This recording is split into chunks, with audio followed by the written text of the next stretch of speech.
Well, there's Wonkquaman, and there's Wonkquaman. But only Wonkquaman makes your ears pop out their sockets. Put your hand into your pocket. Get yourself some Wonkquaman podcasting. Come now, I insist. You've never heard podcasts like this? No. Everybody. You've never heard podcasts like this. Real last day of school vibes today, guys. This episode just get ready. Going to be top to bottom last day of school vibes. It's stinky. You keep saying that it stinks, which is the worst way to give me a drink. Like Tim Robinson describing water. Griffin ordered us Wonka hot chocolate. Excuse me. They have a security seal on them, like, you know, they're fucking Fort Knox. Oh, it does. It smells like fruit. Oh, God, it does stink.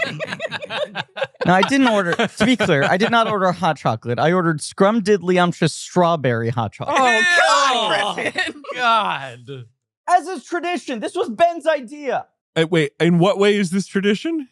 Well, because it's a Wonka Our first tie-in. annual Wonkquaman You episode. can't just pronounce us being served It's poison. our first annual tradition. Wonkquaman episode. Would this have not happened had we're near-ish an iPod. I hop. We're also near-ish an iPod. I guess probably. I guess if we count the iPhone. The iPhone, which we shouldn't really. And go on. Right, So sips. that's what we're drinking, right? An IHOP product here. Sure. Oh, that is atrocious. I cannot drink that. I could not drink that. Absolutely No. the worst thing I've let ever me had in my try. entire It life. tastes like what's the rabbit cereal? Tricks? Tricks. It does taste like Trix. It tastes It like tastes like I Trix. can't Liquid solve Tricks. I haven't eaten in Tricks pure since I was sugar. like 6 years old. Well, Yeah. because you're an adult now. You're not allowed to legally. That's exactly right. I go by Liam Neeson agrees, It's of a good course. scene in Ted 2. Look, unfortunately, we got this to go because our office is very near an IHOP, so Ben picks them up. We had this idea a couple days ago. Jesus Christ. Actually, I'm kind of vibing. Yeah, I with think it. it's pretty good. Okay, well, When you get I it, think there's an obvious divide between the two of us on a lot of these people issues. who like fun, Yes. and then a couple of slugworths. Uh-huh. We got a couple of slugworths, a couple of orms here in the studio. When you order this in restaurants, there is a tremendous amount of whipped cream and a drizzle of chocolate sauce. And of course, what you called out when I sent you the picture, Marie. Cum drizzle. No, that's the other drink. Oh, okay. That's the dreamy lemonade. Kind of a wet, dreamy lemonade. Oh my God. Yeah, what I love from lemonade is cum. That's definitely what I'm looking for. It's cum-loaded Is lemonade. something It's with a Peter North semen-esque. to steal a Weiger bit. But no, when you order in a restaurant, they put gold on top of Right, gold flakes. And I'm Gold sure it's flakes. real gold. Yeah, and definitely not like gold-colored metal. it. Gold member would approve. He would approve. Do you think he'd like this, though? I don't know. No. Of course, we're recording this on a Friday. Okay. This very Monday, I went with, I was invited by a friend of the show, past and future guest Matt Singer, Oh, yes. who, of course, is on his ongoing Herculean trials of every time there is a movie tie-in. He's kind of got a talking the walk, you know, now, like, he'll turn the keys when necessary on a Yes. theme menu. Because sometimes you'll see, like, Burger King be like, I don't know, this is a Spider-Man burger. And it's like, well, he did do that. eat that one. But, like, there's sometimes he goes in for a real theme. I told him like a year ago that I wanted to join him on one of these. Yes. I have also always wanted to do it. I mean, You've at threatened least to make witness it. appearances and you never do. exactly. Well, I'm busy right now. Right. But I'm trying to remember, we definitely were going to do the Spider-Verse together because it was one menu item, but there was one Burger King in Astoria where they rethemed the physical It space. looks like Spider-Man's lair. So or he went and whatever. did that. Cool. Yeah. Let's not go crazy. It is cool. Marie is right. And then we were going to do Good Burger, but Good Burger was at Arby's. Oh, come And they on. seemingly just called their regular combo Right. meal the Good Burger meal. Exactly. That's Right. the thing where it's like, no, we're not making articles over just them Okay, but- naming something. right, but There question. needs to be jizz. Yes. There needs to be something disgusting happening. I'm not familiar with Arby's. Uh-huh. I know it Oh, exists. Arby's They have the is meats. good. I have They never, have the meats. I've never been. I know they have the meats. They do, in fact, have the meats. But I always thought they were more of a roast Correct. beef Yes, correct. place. So the Good Burger tie-in does not make sense It's to a me. bad fit. Like, They have a burger. but like Shake but- Shack, yeah, Five why would you go Guys, there for a burger? There are many Right. chains, Smash Burger, Fat Burger. Like any of these places would have been better for I the think Five Good Burger Guys would have worked. It would have worked. Yeah. That has But kind I of guess Good Burger vibes as a It chain. does, but I guess Five Guys has such strict iconography. They've never done a time. What They've about never done like anything Carl's like that. Jr. or Hardee's? But Any of those like perfect. But regional. Those aren't around here. We couldn't get. Well, not around Why here. do they need It to would be fuck around Singer. here? Exactly, because so Matt Singer can eat it. So all of these companies are targeting Matt Singer Kind of? specifically. I mean, Okay. at this point, he has to be part of like the internal pitch deck. I don't know. It'd be great if he was. I don't know if they're thinking like, what would a Brooklyn like film blogger? Could he eat all of this at once when they're devising these menus? But it would be funny if I they sat at the IHOP with him. He's writing the article in real time, Yes. updating it dish by dish. And he just kept on turning and going like, fuck, a lot of people are reading this. Like he was like watching it spike in real time. It's always the biggest deal. But I ate this entire menu on Monday in what I would describe as a Wonka cleanse. I did end up purging a lot of stuff out of my body. Uh-huh. Your sanity, for example. Yeah, like with the Wonka menu, also a lot of other things got Right. exhumed. It's like vinegar and baking soda or Yes. whatever. It's just kind of Past trauma came out in the moving stuff. toilet. But so I ate all of this. And Ben wanted to do some sort of chocolate course I did. for this episode. And I I'm not suggested really we do. detecting a lot of chocolate. No, I'm No- mostly zero getting chocolate. Like the strawberries. It's strawberry's so scrumdiddly strong. Strawberry hot chocolate. I know, but like I thought about getting like one of those fondue thing or like Oh, a sure. chocolate Chocolate. fountain because like Uh-huh. when I first thought of wet chocolate, I didn't think of a beverage. You thought of ordering a chocolate fountain for this episode? Yes, Griffin, I did. I'm glad you didn't do and that. I didn't do it. Good. Marie, we're so grateful to have you as Yes. part of the Thank you. family. Well, again, there's a line here, sort of a diagonal line. I think you guys would She have. was gonna You guys would have been on board with the chocolate fountain. Yes, yes. I'm not. Yes, It's not yes. my look. I You hate don't to like sound like a Slugworth, although he is a chocolatier, so maybe that's not a perfect comparison. Yeah, but he's a craven chocolatier. That's true. But I'm not a big sweets guy. I don't need a chocolate fountain. Slugworth. Ben, you like sweets. I like You sweets like a sweet. occasionally. I'm not like someone who is like a dessert guy. Ben, I will say though, Yes. like times that you and I have made Target runs together during Halloween season, yeah, you're like, we have to move through this section really quickly. for sure. And I'm like, why? And you're like, I can't be around all the bags of fun size candy. Well, fun size candy is hard to resist. It's fun. He's not making a joke though. Like you will Yeah. get antsy, like it's like, Yeah, you're like tweaking. I have an addictive personality. So Yes. it's like Yeah, once yeah, I start yeah. eating Skittles, I can't stop. There's I another agree. substance God, like imagine that. if I you- can't remember. we've been a can of Pringles and all. You can't do it. The Don't get me chain reaction. started. Just don't get me started. Ben hasn't been able to It's stop. like Ice 9. It just look. Mhm. I'm just not a chocolate fountain guy. Okay, I'm sorry. It's fine. Did if you there is boo one. when the fountain exploded at the end of Wonka? I was thoroughly charmed by Wonka at all Wanna- times, and there was no booing happening from me. Two big Warner Brothers Christmas time releases. I find it fascinating that every Three. There's Well, three. there's the color purple. well, I'm sorry, two that we're discussing today. Correct. 3 period. Right. There have been all these sort of hand-wringing pieces. I should mention also, by the way, this is Blank Check with Griffin and David. I'm Griffin. I'm David. It's a podcast about filmographies, directors with massive success.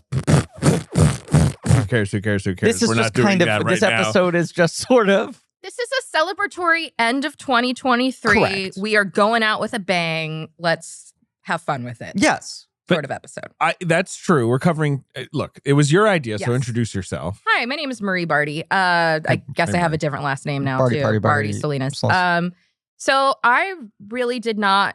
Should we give a call you, I'm sorry, should we call you Marie Bardi-Salinas Party Salinas? No. No. Okay. I have to go on my own journey of like getting used to my new married Sure. name. Yeah, or you can use one name professionally and one name personally. A lot of people do I'm that. just We saying, do we have need people to on this show who adjust don't the introduce with their nickname? real names. No, I'm still Bardi Party. Okay. Yeah, of course. Of course, chocolate fountain. Come on. Chocolate fountain. Ugh. So I am on episodes that are new releases Mhm. generally, By and large. unless we have like a particular expert, Mm-hmm. which we did for The Boy and the Heron, and our upcoming Ferrari episode I will not be on Vroom, vroom. because we've got we've got an expert. To be clear, it's Bill Gabriel. It's not like It's Enzo Michael Mann. Ferrari's son or whatever. Yeah. We tried to get in, so we couldn't book him. I think Bilga's one of our foremost Ferrari experts. But I was on the schedule for Aquaman 2, and I was like, guys, this sucks. I don't want to have to see this movie. I didn't see Aquaman 1. Right. I docked your pay every time you complained about Aquaman, obviously. I really didn't want to cover Aquaman. And then a strange thing happened. It seemed like the culture was feeling similarly. Yeah, that we were not a lot of done enthusiasm at with Christmas. superhero movies in the year 2023. Right. Well, and just to jump in here for a second, we covered BVS, Dawn of Justice, when that came out, which was early on in the podcast, because that was still a period of time where we were like, if there is a new release film that feels kind of blank checky, maybe we should stop. Where Justice is Dawning. You know, we should probably check it out. And in contrast to the Marvel Cinematic Universe, which at that point was like fucking vibrating with energy, like post-Avengers, everyone's like, this works, this works. Steady, successful thing that was made with obvious control around it. Right. And a sort of consistency was key. Right. Whereas the DC films were made with the opposite of control. Well, no consistency. Look, BVS was, this is wild. They're handing the whole thing over to Zack Snyder. Right. They're letting him build the entire universe in his image, which felt so auteurist. It was that, but that then it was was appealing also to like, us. this is wild. Seems They're like a yelling at calamity. Zack Snyder to make 5 Marvel movies into 1 Batman movie. Right. So we can essentially jumpstart our own cinematic universe. All of that was interesting to us, and thus the DC sort of ersatz miniseries began of us covering these sort of wild, unpredictable ups and downs of Zack Snyder's authorship of this series, and 10 years of them being like, are these movies still in the same universe or not? We covered not Man of Steel. No. We covered Batman versus Superman. We covered Suicide Squad. Our Justice League. No, we covered Wonder Woman. We covered Wonder Woman. We covered Justice League, Uh-huh. although I think we were comatose for that episode. Sure. We covered Aquaman. Uh-huh. We skipped Shazam. A mistake in retrospect. Sure. But that was the point in time where we were like, these movies seem to be breaking out of the Snyder thing, so we shouldn't cover this. Then you and I see Shazam, and months later are like, that was kind of one of the better. It's a great movie. Yeah. We quote unquote covered Birds of Prey, although neither of us are on that episode. No, that was an Ange episode. But that was again us being like, well, maybe someone else wants to, like, we can sort of nod to it, but we're losing interest. The less it became like the Snyder vision, the more we were like, do we just sort of soft end this? We did cover Wonder Woman 1984. We did. A good film.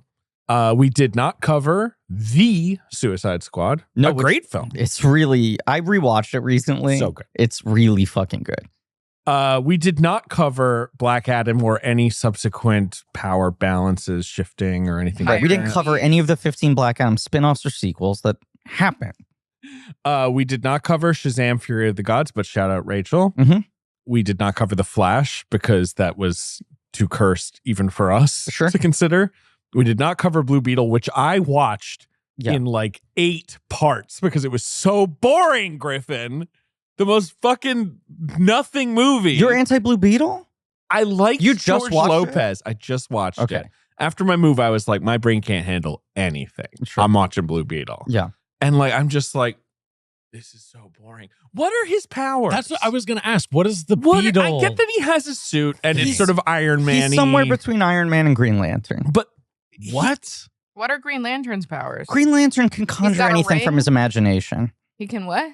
He can make constructs out of anything in his imagination. So a bit like Wonka? Well, it's just the whole movie. I'm just like, I don't even know what this guy can really do. Right. It's sort of an issue for a 2-hour, Because they also 15-minute treat the superhero Scarab movie. like it's less tech and more ancient it's sort magic. Of ancient tech. So it's talking to him, but Right. from almost all of that movie, it's like, activating this. And he's like, what? And then like, that's the whole movie. Yeah. He never really like comes into his own. I think that movie is charming. I would say I have gripes with it. I think Lopez is fucking in the paint. He's really good. It's insane how good he is in He's it. really good. Did you He's find going to work. what He's I going to find? work. Because when he shows up, you're like, oh, George Lopez has a beard. I get He's it. playing the silly uncle. I'll land a couple jokes. There'll be 10 minutes of this. Right. And then it's like, no, George Lopez kind of co-lead for a Yeah. lot of this and like really good. He's also So he's like the Randall Park of Well, we're going to talk about Randall Park and how 6 different times during my screening of Aquaman 2, I shouted, "He's still alive!" I was sitting next to David. I can attest. The biggest revelation of this movie, of Aquaman 2, Randall Park, unkillable, immortal man. There are 10 scenes in this movie where they cut away and you assume the outcome You're like, was either okay, all right, bye, Randall. he was That's a picture wrap. he was finally murdered or he finally decided to walk and quit the job. He falls down a crevasse. He's attacked by a tentacle. Right. Okay? He survives an explosion. And the entire time he's in sub-zero temperatures. Yeah. Black Manta holds a knife to his throat. He is shot with lasers. The whole time he's wearing a half zip. Yeah. He doesn't even put on a fucking scuba suit or anything. Am I wrong though that every scene he has ends with Him either being like, oh, Jesus. I'm or having a him moral lying awakening. Yes. Prone. Yes. And then another scene, he's like, ah! And I'm like, how is Randall Park still in this movie? Well, and also the start of the next scene when he reemerges alive is him being like, I'm starting to think what we're doing here might not be great. Right. And you're like, Randall, shit or get off the pot. Do you Either think, die or quit. do you think, like, and cut. And then Randall Park goes over to James Wan, and it's like the Black Manta scenes where he's like, hey, man, can I go home? I don't want to be here anymore. I don't think Stephen Shin's that crucial to the And plot. James Wan is like, Wan's here's the call sheet for tomorrow. yeah. Oh, no, you can go. It's right there through the razor door. Yeah. Yeah. You want to walk onto the set of The Flash? Does that seem like a healthier environment for you? It's right there. It's on the next soundstage. Oh, my God. Would you rather be in The Flash? Oh, my God. Anyway, yeah, we did not cover Blue Beetle. I watched, it's just, to me, I was just like ready for a gentleman's 6. Yeah. And I felt like I got a gentleman's 4.5, 5. Yeah, I'd say it's like a 5.5. But Lopez is carrying a lot of that weight. I don't know if you found this watching it. I saw this movie in theaters with my little cousin, Blue Beetle. Blue Beetle in theaters. His little cousin likes to see He the really movies. wanted to see it. Not only that, he insisted I buy him the Blue Beetle combo with the collectible Closed blue. popcorn tin and cup. And I'm like, I hope you're using that a lot. I hope you're thinking about your favorite character, Blue Beetle, all the time. He definitely isn't. No. Blue Beetle, very cute. That kid's cute. He's good. He's a looker. He's a good looking little lad. I watched that movie and was like, this whole movie looks soft and smudgy to me. It looks like a 140p YouTube video still buffering. Are they misprojecting this? Right, and then I right, watched right. the trailers and I'm like, this feels like some deliberate choice that entire movie is like smudgy. Yeah, that And it's guy fucking- Angel Soto who did Charm City Kings. I don't know, maybe that's That's his the director. style. But then Yeah. this is Ari Aster's DP. On Blue Beetle. Yes. Um, That movie Huh. weirdly has Yeah, like all of Pablo- Ari Aster's key creative team. It has his composer, I think. maybe they shot it in like Bulgaria and they just don't know. like brought everyone over from the Midsommar Anyway, set or whatever. you like Blue Beetle. I think it's mid, but No, I didn't Lopez like Blue Beetle good. that much. I'm sorry, Lopez you good. dislike Blue Beetle. I meant to. And so here now we have arrived at Aquaman and the Lost Kingdom, which is officially the final film in this DC cinematic universe. There is nothing coming. No. It's over. Next year is nothing. Next year there will be no movies from DC whatsoever. Yeah, I can't remember if Creature Commandos, the TV show, It's not on the list, so I guess no.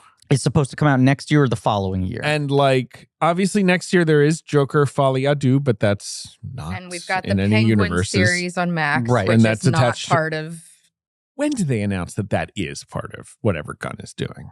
I bet you that's happening. that the Penguin series is part of what The, Gunn- How is the Penguin- the Batman movies are part of it. It's not. I thought he already confirmed they weren't. Yeah, but I think that's going to change. I disagree with that strongly. Okay, all right. They have fucking Andy Muschietti hired to make a different Batman movie that will exist in the Gunn universe. It's just someone is going to sit down and be like, no, like you cannot do that. I disagree. It's not allowed. I don't think it's going to happen. Then I think they will not make another Reeves movie. That'll get killed. I mean, look, I think that'll get killed. I think there's going to be like this market has shrunk. We are not doing 2 Batmans. We are not doing 2 universes. That's just if not that's happening the case, then I anymore. think the Reeves movie is Yes, sacrificed. it's probably Yeah. more at Really? You risk. think they'd sacrifice the Reeves movie Yes. instead of sacrificing Yes. the whole Because Gunn? Gunn Yes. can't build a universe Do where they still there's no want Batman. to even build a universe at this point? It's after the this only year? way to success. As much as that sounds like some guy with no money being like, no, you don't understand. Just one more cinematic universe is going to do the trick. It is. Like Gunn's whole thing has been like, you've been hired to reignite people's interest in cinematic universes. He can't, like Griffin said, he can't do it without a Batman. He can't. He can hold off on a Wonder Woman and an Aquaman, put them on ice. Yeah. Bring in Green Lantern if you want. Yeah, You can use. They need a new. They need another Green Lantern. Well, I mean, I'm watching this doing- fucking movie. They do the, the opening ident with the and then Green Lantern's in there, and I'm like, they never even got to Green Lantern. They never even got to united do the him. seven. Cyborg. Cyborg's around, sure. Cyborg's deal is he's a robot man. Yeah. Period. And he's, I know. Ben. Period. period. Period. Is this Will Smith? No, that's Deadshot. Oh yeah. No, Cyborg is Ray Fisher, who sued Walter Hamada. Marie, He's how the can you not remember? He's Cyborg. He's the one that Oh my said God. that Joss was racist. Yes. Okay. Sure, yeah. That Joss was trying to lighten maybe his scenes. Like that was his allegation. Like the Joss Whedon was trying to lighten his skin tone, essentially. Well, that, but also Although the it's quote also of plausible that Joss Whedon was like, I can't fucking see anything in these scenes because all these movies the are Snyder so dark. movie is very dark. Right. But also that like Joss Whedon was like, the lead of this movie can't be, I quote the report, Quote Ray Fisher. an angry black man. Right. Why is this movie about an angry black man? Because he is kind of crucial to the Snyder Cut. He We is. have to, God. I- Look, but I one would- reason we're doing this episode is to bid goodbye to Yes. all of this. We are a little. Like, what insane art. Here's what I think is interesting to put as a counterpoint. And let's actually finish the loop before we get back into DC. Marie, there's this ongoing debate, just the way the schedule shook out, right? It's like, okay, Fincher's ending like end of November.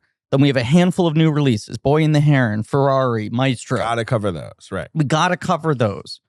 No point starting another miniseries in like Christmas Well, Eve. and we did that with Henry Selick, where it was like we did 2, we stopped, we came back, we did the other 3. It did kind of fuck with momentum. Yeah. And Babs is only 4 movies, who's our next miniseries. Henry Selick makes sense though because Nightmare Before Christmas we had. Yeah, that, he like, was Thanksgiving he time. fit It's- the- Kind of worked, but it era. felt like very rude to slot one Babs in, then go back to Ferrari, then go back to Babs or whatever it was. The whole schedule was tough.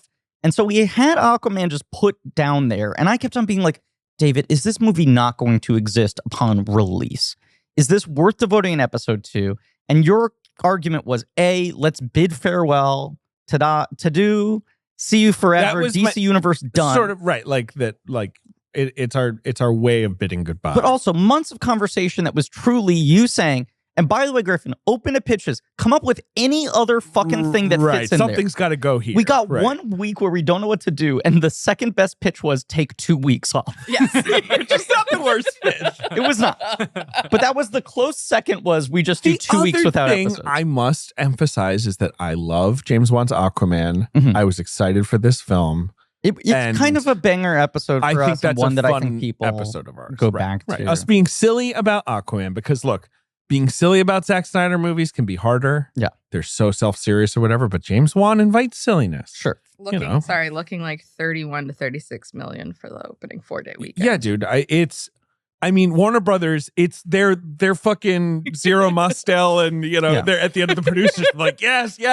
Nobody see it. There was the thing where Marvel's had an opening that everyone was like astonished by how low it poor opened. it was. And Right. they're like, but it'll leg it out. Well, and then 2 weekends later, I think Disney opens Wish over Thanksgiving, and Wish's 5-day weekend was less than Marvel's 3-day But it'll weekend. leg it out. No. This similarly might end up with a 5-day that's below Shazam's 3-day. Oh, that would be crazy. I Right. think that'll happen. Shazam's 3-day is 30. Okay, it'll probably beat that, but It's you on the never cusp, know. though. Right. Like, yeah. 24 hours ago, the estimate was it will make 40 for the 5-day, which was bad. Now it's down to 32. It could end up below Shazam. Yeah. Both this and Shazam were put out, I would say, with similar energy by their studio of like, I mean, go see it if you want to. Shazam had a little bit more of, you guys liked the last movie, right? This movie, it feels like they are fully This one's being buried. embarrassed. Not even, they're just like, shh. And like I've Momoa never is like seen- giving interviews where he's like, I don't think I'm going to No. do this again. I've never seen a temple buried to this degree. I mean, the Momoa press tour is fucking fascinating because to have an actor go out to promote his movie and say like, yeah, it doesn't look good for a third Aquaman. I've enjoyed this, but yeah, that seems to be... I don't know, kind of seems like the end of the road, although no one's spoken to me directly. And to have that be like the messaging of every press appearance he makes and not have the story be Momoa's fucking going wild, he's speaking out against Warner Brothers. It's like, no, he's actually saying what Warner Brothers probably wants him to say. And it's the most depressing funereal, I guess this is the premature death of my franchise. The first installment of which made $1 billion. $1 billion is still, of all the Marvel movies we listed movies, from, I'm sorry, of all the DC movies listed since Man of Steel on, which is a 10-year run, it is the highest grossing. It is the highest grossing film from the DC extended universe, I believe. Maybe not domestic, but worldwide. Domestic Wonder Woman is the highest grossing. Okay. And worldwide, it's Aquaman. I personally will just say, I do think Shazam actually got kneecapped harder because it was released as James Gunn was literally like rolling out like, this is over. That's true. And so like there was like a competing press tour, basically like overriding a lot it. of what's his name? Zach Levi. And then Mr. Zach Levi decided to start posting about vaccines or whatever, like the day of its release, and then have online Instagram meltdowns about like, why won't you see my movie? It's for families, like, or whatever. It's literally good, and I'm not even mad. That video is one of the better films I've seen this year. Zach Levi on his porch, and he just keeps every 5 minutes going, and it's so funny. I need to stop doing this because I'm late for dinner. He keeps saying, I literally am late for dinner, and I'm not mad that my movie bombed. I just want to say one last thing. And you just imagine cutting to his poor friends at dinner being like, why do we still hang out with this guy? He does this every time. We've been here for an hour. We're watching him on live. Right, they're watching his Instagram. But I do it's more just kind of like... Well, here's I think a key difference. Flash, Shazam, Blue Beetle, all three, in the press tour, they were doing this like, so is this character going to be part of the new James Gunn universe? And they were like, we'll see. It's about what the fans demand. Wait, quick question. They kind of were throwing it to like, hey, if you guys love him, then I can bring him over. Was Black Adam this year or last year? Last year. Black Adam did incredible business compared to this year's superhero movies. That is also, and we should acknowledge we should. It fucking trounced all the 23 movies. It didn't do amazing or anything, but you know. Dwayne "The Rock" Johnson was right. He was correct. Black Adam bombs. James Gunn is announced at the head the head, like in the immediate wake of that. Correct. But yes, bombs relative to it didn't do very well. To be clear, it was the Quantumania of the DC universe. It made about the same amount of money. Canary in the coal mine. Right. We didn't know how good we actually had. Canary from DC universe. No, that's a different character. Right. But I think Shazam, Flash, and Blue Beetle, they kept on being like, well, we'll let the market dictate. Yes. There's a ton of space for this character to exist with this. And like, I think Shazam was the one where they realized, oh, fuck. The fact that we've announced that none of this matters anymore and that these... It's going to be a problem, right? Right. Flash, they tried to will through it. It didn't work. No. Blue Beetle... Flash, they also made the mistake of being like, this is the best film ever made. Period. I saw it and I cried all of my bodily fluids and needed a water transfusion. Like, they overhyped it. It's like a classic studio no-no. Like, the executives should never do that. They did it. They did it. Didn't work. I mean, the great New York Times article about Zaslav that came out a month or two ago that just talked about, like, he just kind of picked, like, is this the movie I can will into being a phenomenon? Right. Because I need to have something on my slate that, like, fucking dominates. Blue Beetle, Gunn was essentially insisting, like, this character will be in my universe. Yes. And it was like, okay, buddy, like, fine. Like, but it obviously Blue Beetle has nothing to do with anything. Like, this movie, it's the exact opposite vibes of everyone just being like, this is the end of the whole thing. Which is weird because this movie has nothing to do with any other DC stuff. So honestly, it doesn't really matter. Like, the only thing this has to do with is Aquaman. Do you realize this movie was supposed to come out originally 2 years ago, a year and a half ago? Yeah, 2022 was the original intended release. This movie originally was filmed having Michael Keaton as Batman in it. Then when The Flash got pushed back and they thought this movie was going to come out before The Flash, they reshot all of Michael Keaton's scenes with Ben Affleck as Batman. And now Batman is not in this movie, period. Where would he even have That's my fucking question. He would have been at the UN at the end. standing beside Aquaman. I'm so proud to. He's vaping. So proud to announce Aquaman. He doesn't even say when he's introduced, he's like, "Hi, I'm the king." He should say like, "I'm in the Justice League. Have you heard of us? We had a movie. We saved you." But this is why they've been doing this selective, like what stuff's canon, what's not. Is Aquaman its own siloed universe, or does it touch with these other things? Oh, boy. David? Yeah. Do you love movies? Yeah. Show proof. Okay. Blank check podcast. Okay, pretty good. Pretty well played. Well, have you ever heard of an Eye of the Duck scene, David? No. What's that? David Lynch. It's a David Lynch term. He Okay. says every movie has a scene that defines the whole. I think he uses the term for like the duck. It's this weird creature that does all these different things. And you can focus on one aspect. Yeah, still on top, fury under the water. Sure. You really go into the eye of the duck to really see into the soul of the creature. Anyway, on each episode of the podcast that is entitled Eye of the Duck, hosts Dom Nero and Adam Fulridge, friends of the show, Yep. explore a movie by finding its most essential scene. Remember the chest burster sequence in Alien? No. Never heard of it. Sudden explosion of body horror that tells you everything you need to know about Ridley Scott's sci-fi masterpiece. It's a classic, Eye of the Duck. Okay. Dom and Adam, they search for Eye of the Duck scenes in beloved franchises like Alien, Toy Story, Mission Impossible, some of our favorites. If you listen to each show, you probably like those as well. And then they do sort of subgenre groupings like winter horror, space odysseys, 80s dark fantasy. I believe I've been on the show 4 times potentially. Brag.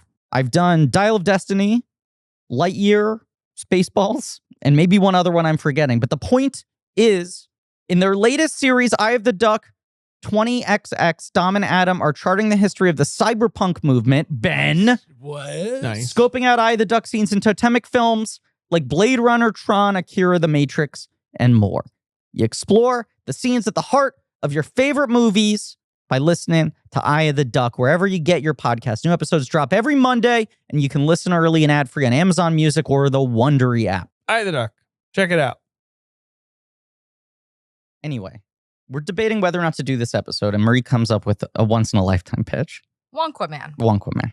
I think it is very interesting that as we said, Warner Brothers has these 2 movies. Mhm. They're releasing them very close to each back- other. Color Back Purple to as back. well. All these fucking hand-wringing, sort of industry analysis pieces that are like, theaters are bracing themselves for a bad Christmas season because no major movies are coming out. And Warner Brothers is dropping 3 big movies against each other. And then we have Timothée Chalamet, Mhm. who have we covered him before on this podcast? We have covered Interstellar. True. Okay, that doesn't count. I think it does. We've never covered a Timmy vehicle, if that's what Yes, you're But at. we Timmy definitely V- I talk think- about how in Interstellar, Timmy's like, "Hey, Dad, how you doing?" And then we cut to Casey Affleck. It's like, right. Dad, I've grown up a lot. A lot Yeah. of corn. We haven't So much fucking really gotten into Okra Timmy. plants on fire. Timmy the phenomenon. No. Timmy the icon, No, the beautiful chocolatier. the beautiful boy that he is. And I think on paper, this seemed like a very interesting decision that he made a couple years ago. Yeah. Where he publicly said he was advised to not be in superhero movies. Smart. That was by DiCaprio's Leonardo big advice. DiCaprio. DiCaprio told him no hard drugs and no superhero movies. Pretty And funny line. and his like, oh, well, I still need a franchise that's me because Yeah. I feel like Dune is bigger than him. But it also is his I in a weird know. way. Dune rocks. I mean, Dune fucking rules, he's making But the correct I think- sort of tentpole choices. He's just like, can I find roles Yeah. in large scale commercial films That fit into my make sense thing. for a spindly, tall, Right. somewhat effete, but like, lovable boy like I. and grown up working boy. with higher level directors Yeah. who have strong Yeah. visions, more respectable source material, whatever. so it's announced that his like stab at IP Yes. tentpole starring movie. I think more than anything, the sort of like 4-quadrant family a family play. movie. He's Right. only made movies He's- for grown-ups, Yeah. and in order He's to become never an done a A-list movie star, for kids. kids have to like you. yes. Although, was Hostiles for kids? I forgot. Yeah, it was. But he announces that he's going to be playing Willy Wonka in a Wonka origin story that is also a musical. Now, do you remember Warner Brothers bought the rights to do a new Wonka 10 years ago? They obviously have the Yes. rights to the 2 previous films. Yes. Shortly after the Warner Brothers deal, or some years after the Warner Brothers deal, Netflix buys the Roald Dahl library outright. Netflix controls all rights to all Roald Dahl shit now. Correct. So this was sort of the last thing through the gates before Netflix pulled it all in. Right. And Warner Brothers, the big appeal to them was obviously we own the design of the Oompa Loompa from the original film, the songs, the things that no one else could use. We can make a film that exists in our kind of classic Gene Wilder, Willy Wonka universe. Originally, this was announced as being written by Simon Rich, who has no credit on this movie. Correct. I think it was fully page one rewritten when Paul King came on board as a director. Jeff Nathanson supposedly took a pass at one point. Feels very Paul King. Oh, no. King and Farnaby, his co-writer, took it over. But there was 10 years of Warner Brothers being like, we want to make a big Wonka prequel. Donald Glover. I was going to say the three names. Do you remember the three names? Donald Glover makes a ton of sense at that point in time. Yeah, he would be terrible, but like he makes a ton of sense. But he has more menacing energy to like there's something. Okay, we'll get into it. That's my opinion on Donald Glover starring in a Wonka movie. Is that at that point in time? Do you remember who the other two people are? Are you looking at the list? I mean, I remember one of them very clearly, and I think they should have picked this person. It would have gone great. No, Ezra Miller. Two. Oh no! Just Warner Brothers was just like Ezra Miller needs to be in everything. Everything. Like, because Ezra Miller's in that is interesting though, because both Grindelwald's, both Ezra and no, not even Timmy, Ezra and Donald, they both have they can have an edge to them. Yep. Yeah. Sure. But Timmy does not. Third person makes no sense except he had just been in a hit musical. I'd say there's another reason it makes sense. Go on. Third person was Ryan Gosling, who is way too old to be doing a Wonka prequel. Right. He's like Gene Wilder's age. Right. Practically. No, the reason it makes sense is that Gene Wilder is clearly one of his biggest acting inspirations. He pulls a lot from Wilder. Yeah, but who cares? I don't care. It makes sense on a fucking studio level. Gene Wilder. He's too old. I started with that. Yeah, so it doesn't make a ton of sense. I agree with you. Yeah. I said the one reason it makes sense, I prefaced that with, it doesn't make sense because he's too old. What is he pulling? His whole, I think, default movie star vibe is very Gene Wilder, and he admits that. Okay. Yes. I just see that. My guess is also, it's 2016. La La Land had just come out. They were like, who can Gene sing? Wilder in a hunk body. I stand by this so firmly. It's fine that you stand by that. I mean, he has called him his favorite actor or whatever, I think. Ben, okay. Ryan Gosling once picked his favorite actor, and his choice is none other than the late Gene Wilder. Ben, we saw the Fall Guy trailer yesterday. Is the vibe of that movie not Gene Wilder looks like an action star stuntman? That's pretty fun. His whole thing of him trying to psych himself up into doing this shit. Again, being very goofy, for sure. Right. Yeah. It's going to be like the fifth David Leitch movie that I'm going to walk into being like, I think this one's going to be fun. Has to work. And I won't like it. I know. Maybe I will, though. Come on, David. But none of those happened, of course. Yeah. None of those people come aboard because in 2021, Paul King, who was originally going to do a Paddington 3, that falls apart. And then was going to do Disney's live-action Pinocchio. Was going to do Pinocchio. My God. What could have been? Comes aboard this film. I believe that's when it's officially called Wonka. I don't know. And suddenly it's Chalamet really and Tom Holland are the two choices. Right. Both similar ages and kind of, whatever types, I guess. Zendaya adjacent. Soft boys. Right. Zendaya is Slugworth. In May, Chalamet is cast. So May 2021. King says, I saw some YouTubes of his high school musical performances, and that convinced me to cast him. Rapping. Correct. Yes. People then find these YouTube videos and are like, whoever saw this and thought he should be in a musical is high. Well, no, I on drugs, on hard drugs. What I understand about what Paul King was saying was, I watched him, and if he's able to do this without embarrassment, that's what I'm looking for. He did not cast him for, oh my God, look at his musical ability. 100%. I do think that statement of his was misconstrued and maybe used against this film a little bit. Right. His takeaway was, this man has no embarrassment. I can get him to do goofy shit and sing about chocolate. And they shot this film in the United Kingdom, in all its wonderful classic, big studios. The one image came out of Timmy with the hat, and it's sort of an on-set photograph where you can see the equipment behind him. And much like Leo at the table with Lily Gladstone, for a year, that was the only image we had to go off of. And the internet had a field day of why the fuck is this being made? Who let Timothée Chalamet wear a velvet hat? It's also post Cruella. Yeah. And just though every movie like that where it's like, we don't need to know. It doesn't matter Answering why questions they we never became asked. this person. Yes. Especially with someone like Willy Wonka. Like, it's like the whole point of him is we don't know anything about him. Like, that's the idea of Willy Wonka. Then there was like one paparazzi video from the opening number where he's sitting on top of like the carriage and he's singing. Right. And it was a paparazzi video Yeah, I filmed from remember across the that. street. Right. And people were like, it's a fucking musical? Which I think they were always upfront about, but people Of course. just kept But like forgetting. Knives Out, this is going to be a disaster. Then the trailer comes out and Yeah. people are like, yup, looks dumb. And I feel like quietly we were sort of like, Well, Paul King It's is Paul just King. a good director. Like, he has a thing. yeah. And this just seemed to match his thing. People also forget that when the trailer for the first Paddington came out, it was a complete meme about how creepy Paddington looked. Right. People do forget that. And people now. were photoshopping live action Paddington into horror movie stills. And then the movie came out. Everyone was like, weird. This is a sensitive masterpiece. My whole body is tingling with charm. Jacques Demy for children? Like, Yeah. Do you like Paddington? I love that. and then the second one Good is boy. like Even better. now canonized as one of the only sequels better than the original. Mhm. Yeah.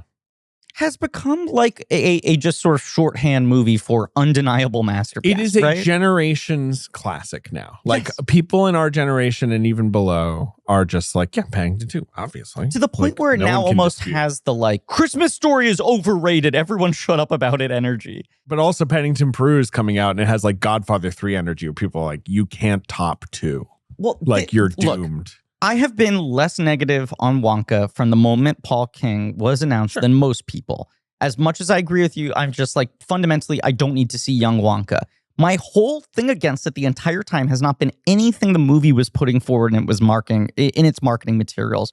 My thing has been, this better be so fucking good that I'm not angry that Paul King didn't do Paddington 3. Sure. Right. Well, and you can't really answer that question until Paddington 3 No. comes out. And if Paddington 3 is great, I will probably, my estimation of Wonka will go up maybe half a star. my guess is that Paddington 3 is going to be good. Fine. Yeah, fine to good. He goes to Peru, right? He goes to Peru, Paddington in Peru. I don't like that. But I also am like, I get that he can't just continue to charm the residents of like Notting Hill forever. Like, I do get that you probably want You to think he evolve. can't? Is that a fucking No, I mean, dare? he definitely can. But like, if it's just another one of like, oh, there's like a noisy neighbor. There is Like, the question of like, Paddington how, gets up to how do you heighten from prison? Yeah, I don't know. So he's going to Peru. That's how they Paddington goes to heighten. war. Yeah. Can he maybe he No, can you enter stop it. Can he enter Parliament? Well, then you're getting into sort of Mrs. Harris sequel territory, which I don't want Paddington to steal from them. No, but maybe he Wait, could Mrs. cross Harris over with becomes her. the prime minister? No, but she goes She to goes the to UN. Parliament. She goes to Parliament. She goes. I also want to say Sam Clements, a friend of the podcast, a host of the 90 Minutes or Less podcast, Picture House Gotcha. employee, did a Q&A screening of Mrs. Harris Goes to Paris with the director and recently sent me a signed Mrs. Harris Blu-ray. Wow. An Signed by incredibly who? kind gift. Signed by the director. Anthony Fabian. Yeah, Anthony Fabian. That's cool. And I gave Sam a lot of really intense questions to ask him about the development of the sequel, which seems to be happening So it is very slowly. The plan is. I mean, okay. they're all It's amazing. aware that the source material exists, and I just need them to make 3 more Mrs. Harris movies. It did well enough It did. that they could probably convince some Yeah. very sleepy, British dowager. Come on, like, come on, give us. She's like, oh, sleepiest yes, entertainment all right. fund possible. Yeah. Are we gonna do Wonkquaman first? We should. He's came out first. He's first in the title Wonkquaman, Wonkquaman, yes. and we all saw him first, right? Yeah, Yeah. let's also say, like, end of year energy episode, loose, fucking kind of We're all not over the gonna place, go messy through the plot episode. But also, minute by minute. two or whatever. directors who are admittedly potential blank check I was candidates about at to some say, point. should we just officially say, here's my pitch. Yeah. Now, I know Paul King also made a movie called Bunny and the Bull that's like a small film. Which I don't think is very good, but is kind of a classic first movie. It's him like trying stuff out on a tiny Yeah. scale. He, of course, was the director for all of the Mighty Boosh, Yes. which is one of my favorite TV The shows best. ever. And he was very much the sort of like Edgar Wright to that spaced. He jumped onto an established comedy team, but really established a visual world and a Have cinematic you seen language. Mighty? You must Oh, have. Yeah. absolutely. Fucking best. And then Bunny and the Bull is him sort of trying to do a Mighty Boosh style thing, with Simon Farnaby, without the Bush and Iowade have cameos in it. Yeah, all those things, But that movie is very digital. Uh-huh. It's sort of like, whereas Mighty Boosh is all kind of made out of like cardboard and finger paint, whatever. That movie is sort of trying to do the same aesthetic in a like volume, in a very green screeny environment. And I just think the comedy energy is kind of off in it. It's not a movie I particularly like. So, I mean, like, maybe we figured that out one day. We can easily do 2 Paddington commentaries or 3 once the film. Sure. But like, and so that basically covers us on Paul King, and then whatever he does next, we'll check in with. Yeah. James Wan has a lot of movies. James Wan I want to put on the bracket. But we want to cover him because we like his movies. Yes. Right? Yeah. And like it's a blank check career. Totally. Especially in this like studio era. He has launched multiple franchises. He's launched 3 different franchises. He also made the biggest hit in a different franchise, but then he also has made like 3 other personal horror movie type things Malignant, that he clearly just wanted to make. Is one of the blank checkiest movies a studio has bankrolled in years of just 100%. Like, James, do whatever the fuck you want. We're not paying attention to this one. I don't know. Maybe we'll do him one day. Put him on the bracket. Yeah, well, you keep saying that, and I will. I want to say something new. We should put him on the bracket. Paul King's Wonka. Uh-huh. Where did you guys see it? I saw it at the Regal Battery Park, a movie theater that now has no signage. That's the Aquaman the Lost Kingdom of movie theaters. Where they're like, don't come. Don't come. It truly feels like they're trying to hide that there is a movie theater there. It's always been in kind of a weird spot. It's in Battery Park City, which is this odd little sort of neighborhood in the south of I want to say it Manhattan. opened pretty shortly after 9/11, very close to Ground Zero. It's very close. And I don't think it was part of a like revitalization, new development project. My memory is that it was sort of like this was already close to opening, and now it's opening in a kind of cursed neighborhood. It's a huge theater. Right. It's like a big multiplex, multi-floors, big theaters. Like, it's used for Tribeca. The first couple of years of Tribeca, when it was really kind of them putting energy into trying to will that into a major festival, it was used a lot. It's always been a theater where the layout's kind of weird because it's in a building that's mostly a hotel and sort of on a side street. But there used to be a proper marquee outside, a ground floor box office, and then you had to take like 4 escalators up to get to where the proper theater is. Right. Now there is just an entrance to a hotel. You feel like you're entering an office building. Weird. Unless you look carefully, outside of one door, there's a tiny like 10-inch by 10-inch sign that says Regal. And you just go up 4 escalators. At no point in that escalator journey is there any indication you're heading towards a movie theater. And then you get to the 4th floor and they're like, hello, movie theater. Hello. So I saw it there with my little cousins. Yes. And 2 of them. 2 of them, both of them. I'm always kind of using them as a controlled market interest group. Right. To see which movies have the Riz with those generations. Oh my God. 4.5, 8.5. Boy and a girl. I'm always just like, okay, let's see. What are they both interested in? Where's their overlap? What are the movies that both of them want to see? Wonka's been the one for months that both of them want to see. Right. Freestanding plan that's been delayed for like a month to do another movie day with them. It finally lands on we're seeing Wonka. Their parents are like, oh, if you're seeing Wonka, we'll come.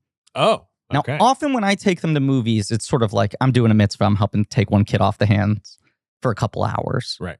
Griff time makes it easier, the parent load. This was the first time they've been like, we're in on this.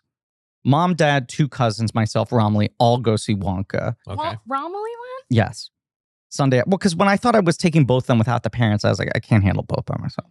And I just want to say, because I just think these are important notes, like maybe 15, 20 minutes into the movie, Lil Cleo, 4.5, turns to me and goes, where's the factory?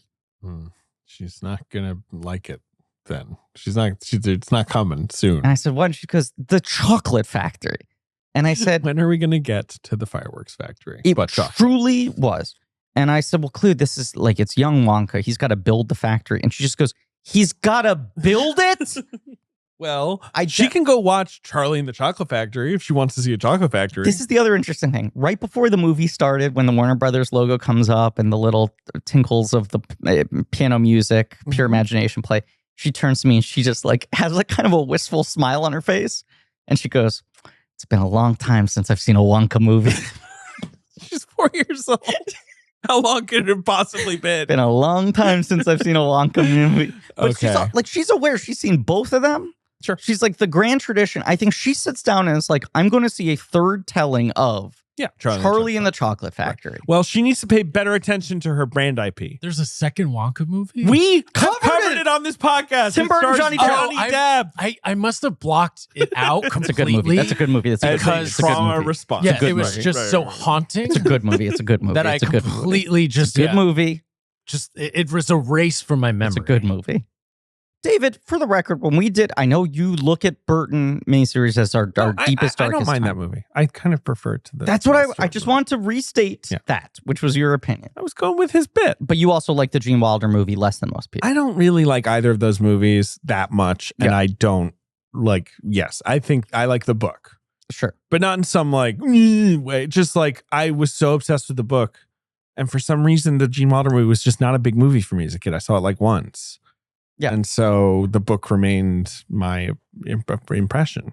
Those were Cleo's lines before the movie, right? She starts getting increasingly antsy. By the last 20 minutes, she was like losing it. And I had to point and be like, Cleo, there actually will be a factory. Factory. And then she like leaned over like the railing of the theater and then was in for the last couple of minutes. Okay. George is a sophisticate, right? And the meme, Cleo is Winnie the Pooh, George is Winnie the Pooh in the tuxedo. Okay. He's an 8.5-year-old sophisticate who just loves his rarefied superhero movies. He loves his IP. Yes, he loves his IP. Right, yes, he loves his IP. And he is watching it and he's laughing and he's enjoying different things, whatever. And then at the end of the movie, he turns to me and he just goes like, he's sort of really kind of doing the math in his head. And he goes, there's this thing that movies keep doing where they make a movie and then they make another movie. And the second movie is the things that happen before the first movie. And I go, George, you're on to them, George. It's called a prequel. It's like a sequel that happens before. And he goes, they're doing it in the wrong order. Some might say. And George is like starting to formulate his like Mr. Smith Goes to Washington, like, we need to stop this from happening. George, you didn't know what you were doing with the Phantom Menace. You were starting a plague. I just think it's interesting. Their parents were really into it. Yeah, because it's a good movie. Romley and I are into it. Yeah. They are into it, but with some frustrations or antsiness. And the takeaway from both of them is, without intellectualizing at the level we're talking about, both of them are, why am I watching Young Wonka? Right. Why is this the movie? I just think that's a little interesting. It's a little interesting, but these are also kids who are now, becoming wise to like, don't force a prequel on me just because I like another thing. Right, which I think this movie is pretty wildly successful in what it is trying to do. Yeah. I do hold against this movie. There's the Paddington 3 thing, which I've already stated, which will be settled a year from now. Mm-hmm. The second thing is, I don't know if this movie fully convinces me that it needed to exist, which I know the retort to that is, does any movie need to exist? What are you talking about? Whatever. Retort. Yeah. Yes. But I am like, this is the best execution of a Wonka prequel I could imagine. A thing I don't necessarily still feel I wanted to see. I don't need a Wonka prequel. No. Well, Ben, what do you think of Wonka? Oh, boy. You saw it alone the other night. I saw it alone. Where'd you go? I went to Regal Essex. Mm-hmm. A gentleman's theater. Clown Club. A nice new Regal theater. Yeah, lovely. It was packed. Yeah. And I also loved the Gene Wilder. The Gene Wilder Wonka. Right. Remember the Tim Burton one vividly. Think about it all the time. Yep. So I also Kiss a poster above your bed of the movie every night before you go to sleep. Big old smooch every night. So I went into it ready to feel nostalgic. Sure. And kind of was already like really in on it. In the tank. Uh-huh. We were talking that night before you went to the theater, and I was like, I think you're going to love it. And, you know, I don't love musicals. Okay. Right. So there's definitely some parts Ben's that only irked me a little bit. Yeah. Like where they sang. Yeah, the singing parts. And the dancing. Yeah. Dancing's pretty light. Yeah. Although he looked natural. He did. Yeah, no, he's a very good physical actor. Yeah. He always has been. But damn, it got me. Ben, and I liked it. Ben I liked it. Yay! Wonka. Wonka. Bring him in. Wonka. All right, Willie, everyone, here. cheers. Cheers. Cheers. We're all lifting up Scrundillion our fist. hot chocolate. I've been lifting it David's far from holding my it as face. far away I'm as almost possible. done. But I need to announce to everyone in the room and everyone listening at home, I did finish my hot cocoa. Wow. I'm almost done. Ben, did you cry during Wonka? Yes. Yeah, I called. Okay. Marie, what did you think of Wonka? I had a great time. Yeah. Full disclosure, I was zooted when I saw this movie. On fudge? I fucking wish. So I saw this movie with my new colleague, Shelby. Hey, shout out Shelby. Humble Shout out brag. to Shelby. And we took, little weed gummies. And You really should have done weed I know, chocolate. Yeah, but that's actually I had a huge screw up on That's your actually I know. Although I guess Wonka makes But you guys, gummies. I not really in this have movie. though. access to gummies. I didn't have access to Oh my God, you took some drugs. Okay. I took And some drugs. and you enjoyed Wonka. I had We have to talk about Aquaman 2 as well, guys. I know. Oh, Like, I just know. We'll get remember. there. But I had a great time. I, clapped my hands several times. Uh-huh. I clutched my armrests Okay. in like surprise and delight at Mhm. some, lines. Did that- your popcorn flew out of your bag onto your face, maybe? Yeah, it was like the beginning of, Of- the pre-roll at That's what I'm AMC saying, or whatever right. for Yeah, yeah, yeah. Coca-Cola. But I had a great time, and I really wanted chocolate after the movie ended. So Shelby and I went to the Target Mm. in the mall with the Alamo Draft House. Mhm. And full disclosure, I work in advertising right now. That's my new job. So does Your Shelby. non-blank check job, to be My clear. non-blank check. Yeah. And Shelby is a strategist. I'm a copywriter. She was absolutely just astounded by the fact that there is no tie-in. Okay. No, oh my God. I can talk about it. Marie, you opened up a can. This is my number. I don't know what the fuck I can tell. happened. Maria, I can't even go into that much, but I will send you the article that you can repost on social media Okay. when this episode comes out, because there was the British production of the Willy Wonka musical. Yeah. Right? That played in London for many years, Yeah. transferred over here, didn't do as well, and I think maybe closed prematurely because of the pandemic. Right, sure. There was a big New York Times article about how that was opening on Broadway and there were no Wonka tie-in chocolates. Because Wonka, the brand, existed for a long Yeah, I time with remember products this on from stores. the 90s. I always Yes. I hated that it existed. It made me really mad when I was a kid. Well, Because I was like, this is just regular chocolate. This is you know, bullshit. it was long before the pandemic. It closed in 2017, but it had a less successful run than it did in London. Wait, nerds though. Nerds. Come on, David. Nerds. What do you mean? The candy? Nerds are Wonka, aren't they? Yes, that's what we're saying. Oh, sure. Yeah, That's nerds what we're- are That's a alright. Nerds? huge achievement in the world That's of big. candy. That's big. I It's amazing. agree, Ben. Nerds are major. Yeah. But I will say I don't really understand the appeal of Nerds Rope. Nerds rope. I That's haven't- actually that's a yeah, Philistine's I opinion. haven't fucked with the rope. The rope is great. Move on. What's the end of story? There was some fucking thing. I will find this New York Times article where there was some rights issue where suddenly everyone was locked out of using Wonka to produce Good. candy, Good. and it hasn't been done for years. Lock them out. And when they were doing the musical on Broadway, they had to commission like fucking Dylan Lauren of Dylan's Candy Bar to make tie-in chocolates, but they couldn't call them Wonka chocolates. Good. And this still has not been resolved 6 years later. No one can make any Wonka tie-in product Good. that is edible, I think. Right. I feel like they're tying like You clothing can't- items. Can you eat I've this seen. poster? No, you No. can't. Are you sure?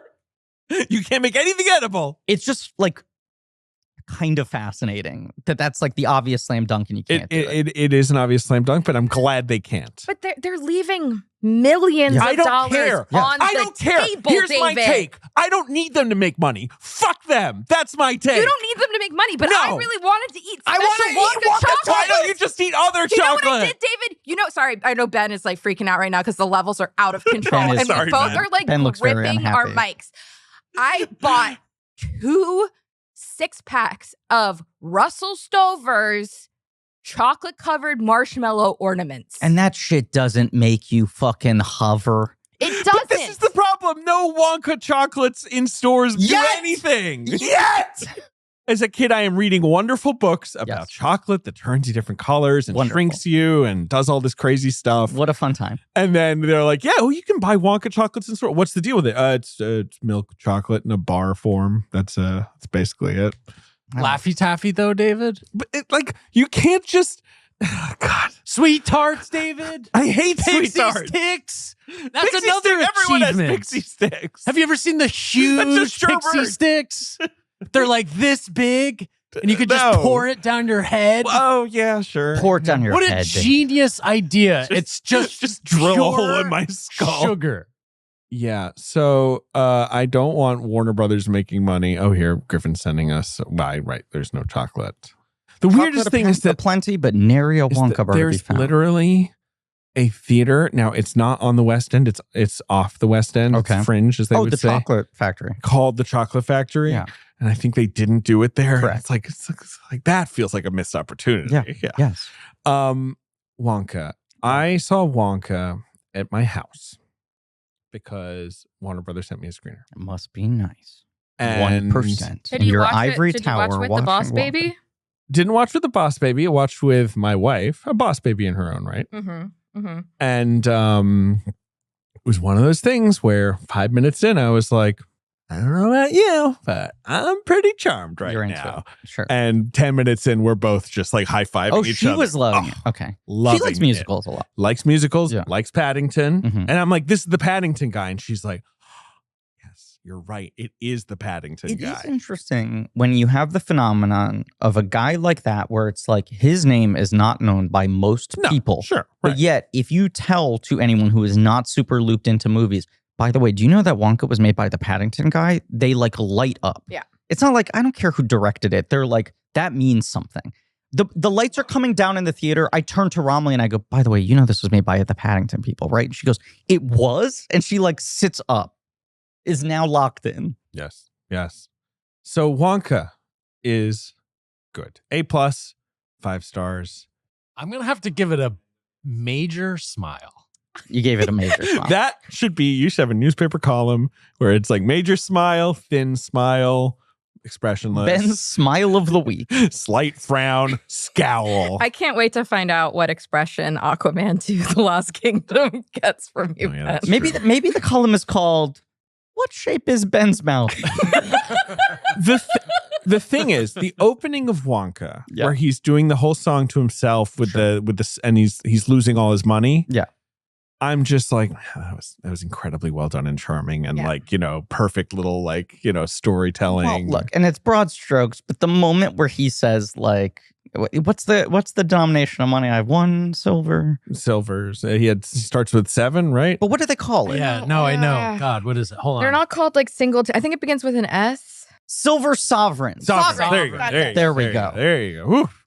That was a close Because obviously this movie is set in like Chocolate Town, Europe. Like, Yes. it's not really Yes. it's not really a country or a place. But when he counts, I still got 6 silver sovereigns in my pocket, and the woman with the child. Ugh. And it's like it's the thing you love. It's the fucking Aladdin It's thing. Aladdin giving the loaf to the kids, yes. Where you're like, you're on board with this guy for the rest of the movie. But so I like that. But I will say, like, so I'm on board. And then he's still And then- proud that he has only 1 left. He flips it. He has nothing. He's on the lost it bench. down the drain, right? He's on the down the drain. But and then of course we're following that up with Olivia Colman sequence, and obviously I'm just like Olivia Scrub. Colman. Yeah, but this is just but it's when we meet the charming coterie of fellow, Sure. wage slaves at the Abacus crunch. inn. Yes. Where they're Abacus Crunch. Yes. I did not know that Jim Carter was married to Imelda Staunton and Oh, had yes. been for Power couple, decades. power This couple. blew my They've been fucking longer. mind. When I was born, they were 3 years married. They were probably like, like still feeling great, honeymoon period, Uh-huh. right? Like that's how long they've been Fucking married. 12 times Right. a day. Yeah. We were, well, I will admit, in our group text with the Doughboys, we were texting a lot, imagining the sex lives between Jim Carter and Imelda Staunton, and all of us were on the same page. Electric. This guy fucks. I find that She fucks. this- No, she I does feel too. like these are kind of disrespectful thoughts to have. Well, They too seem bad. madly in love. I'm just saying, yes, we can talk about him getting sort of suckered into Right. signing his, Right. His rent life away, away. essentially. Right. Script. Yes. But then it's like, yeah, you're going to have to work with Jim Carter, Natasha Rothwell, Rich Fulcher. Like, who else is in there? The telephone who's woman. the comedian guy? I was very charmed by. That's Rich Fulcher. He's from who's the a- Mighty Boosh. A big part of Okay. Mighty Boosh. I thought he was very funny. Larry Chucklesworth. Yeah, that was Great very character, iconic. Bob Give me a Fossil He and just spin-off. wants Mighty to get his Boosh. wife back. Yes. He was an early New York UCB guy Cool. who then like defected to England and became like the American, brash, loud American improviser that all cool British alt comedians love. Much like Rich Hall. Like the weird thing in British comedy where there's like 4 Americans and you're like, where did these guys come from? And they're just like in the soup with everybody else. He did a sketch show with Matt Berry called Snuffbox that's incredibly good. So good. Yes. Good. It's just fun when, like, as an American in Britain, I would always really be rooting for the Rich Fulchers and Rich Halls up there. I'm like, you see, you're holding your own with all these guys joking about Thatcher. You know, you can do it too. Oh, that's so cute, David. It's cute.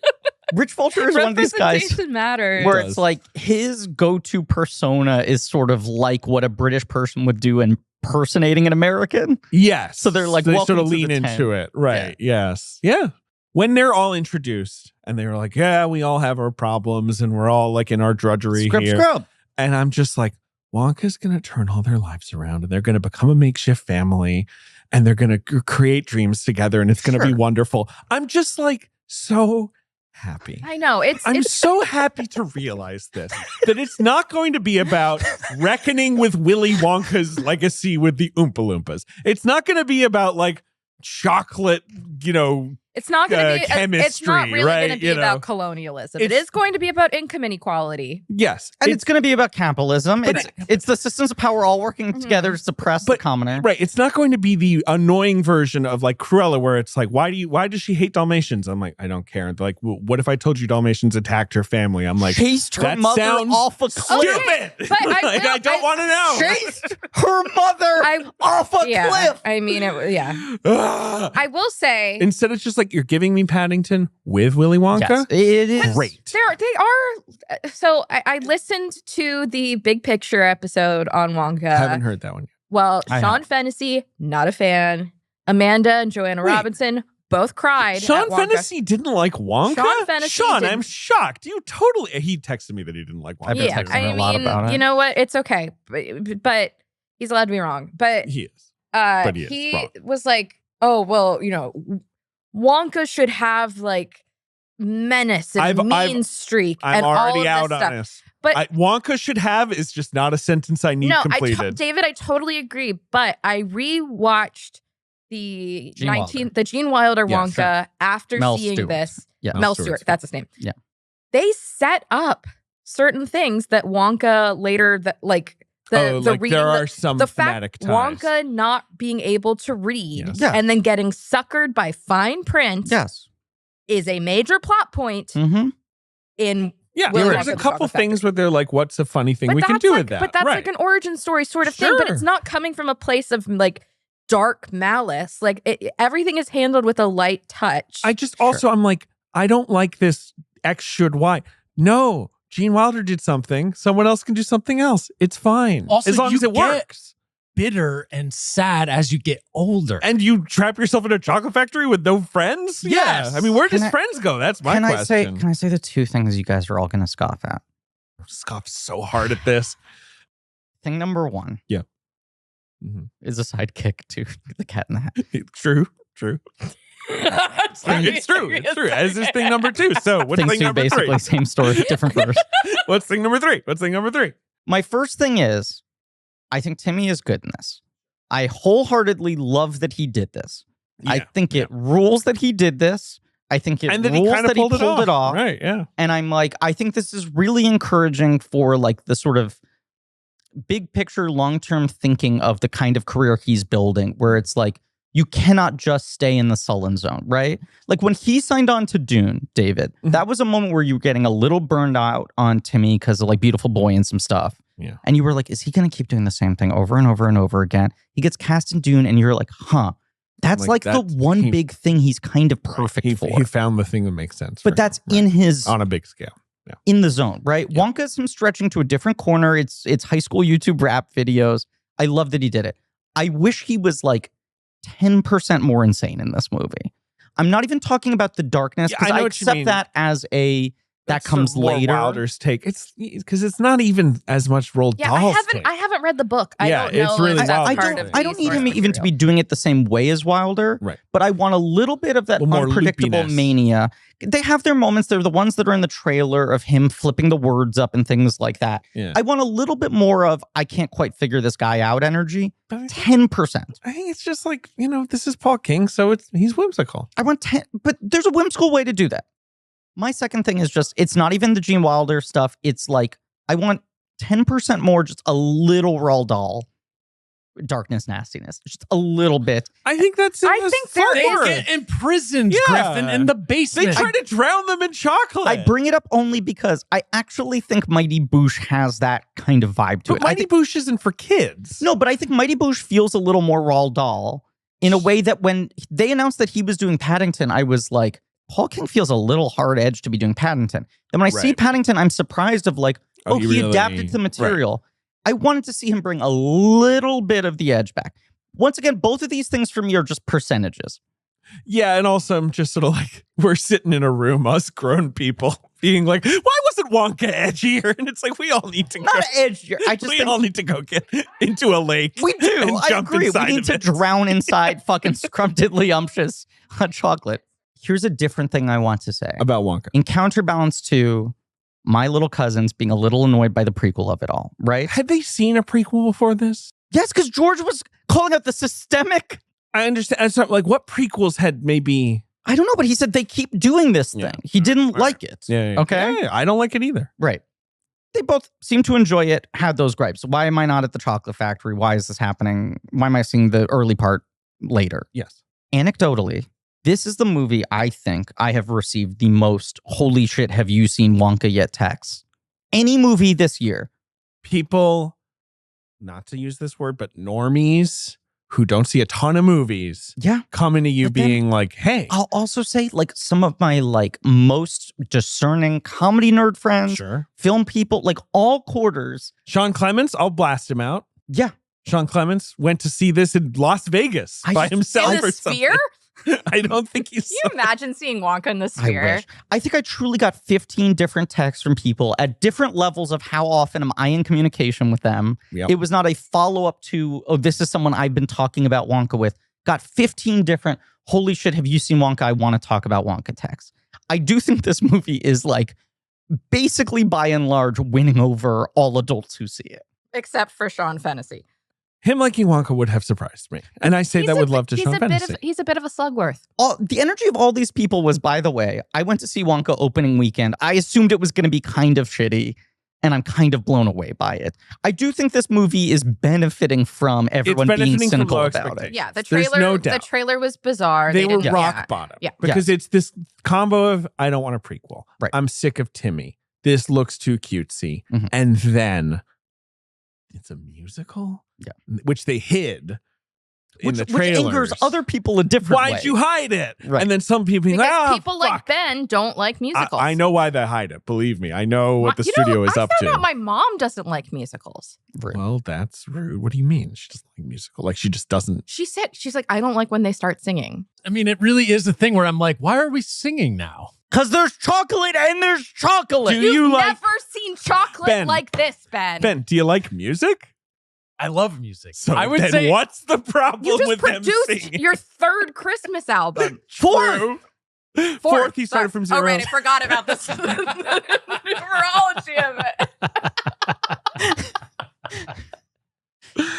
I don't know.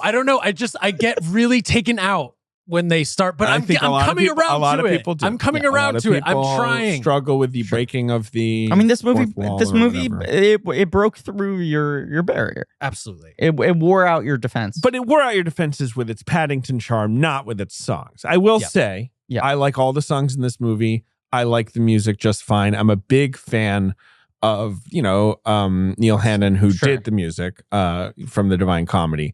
But these songs are very like airy and light, Yeah, and they're not earworms. they for go me. down easy, Yeah. and No. and like it's in the whimsical vibe of everything. It's not like big brassy. Perhaps another unfair comparison, but I kept thinking like, I wish Tim Minchin had done the songs for this. I think Who's his Tim Minchin? he did the Matilda He did the musical. musical. He's good. He's I good. want to see the Matilda musical. I haven't seen it yet. The movie, The movie's good too. any iteration of it. I think the Matilda musical is very good, and I just love those songs. I think they're the slightly better version of what this movie's trying to do, and he has that kind of like Roald Dahl wit too. Mm-hmm.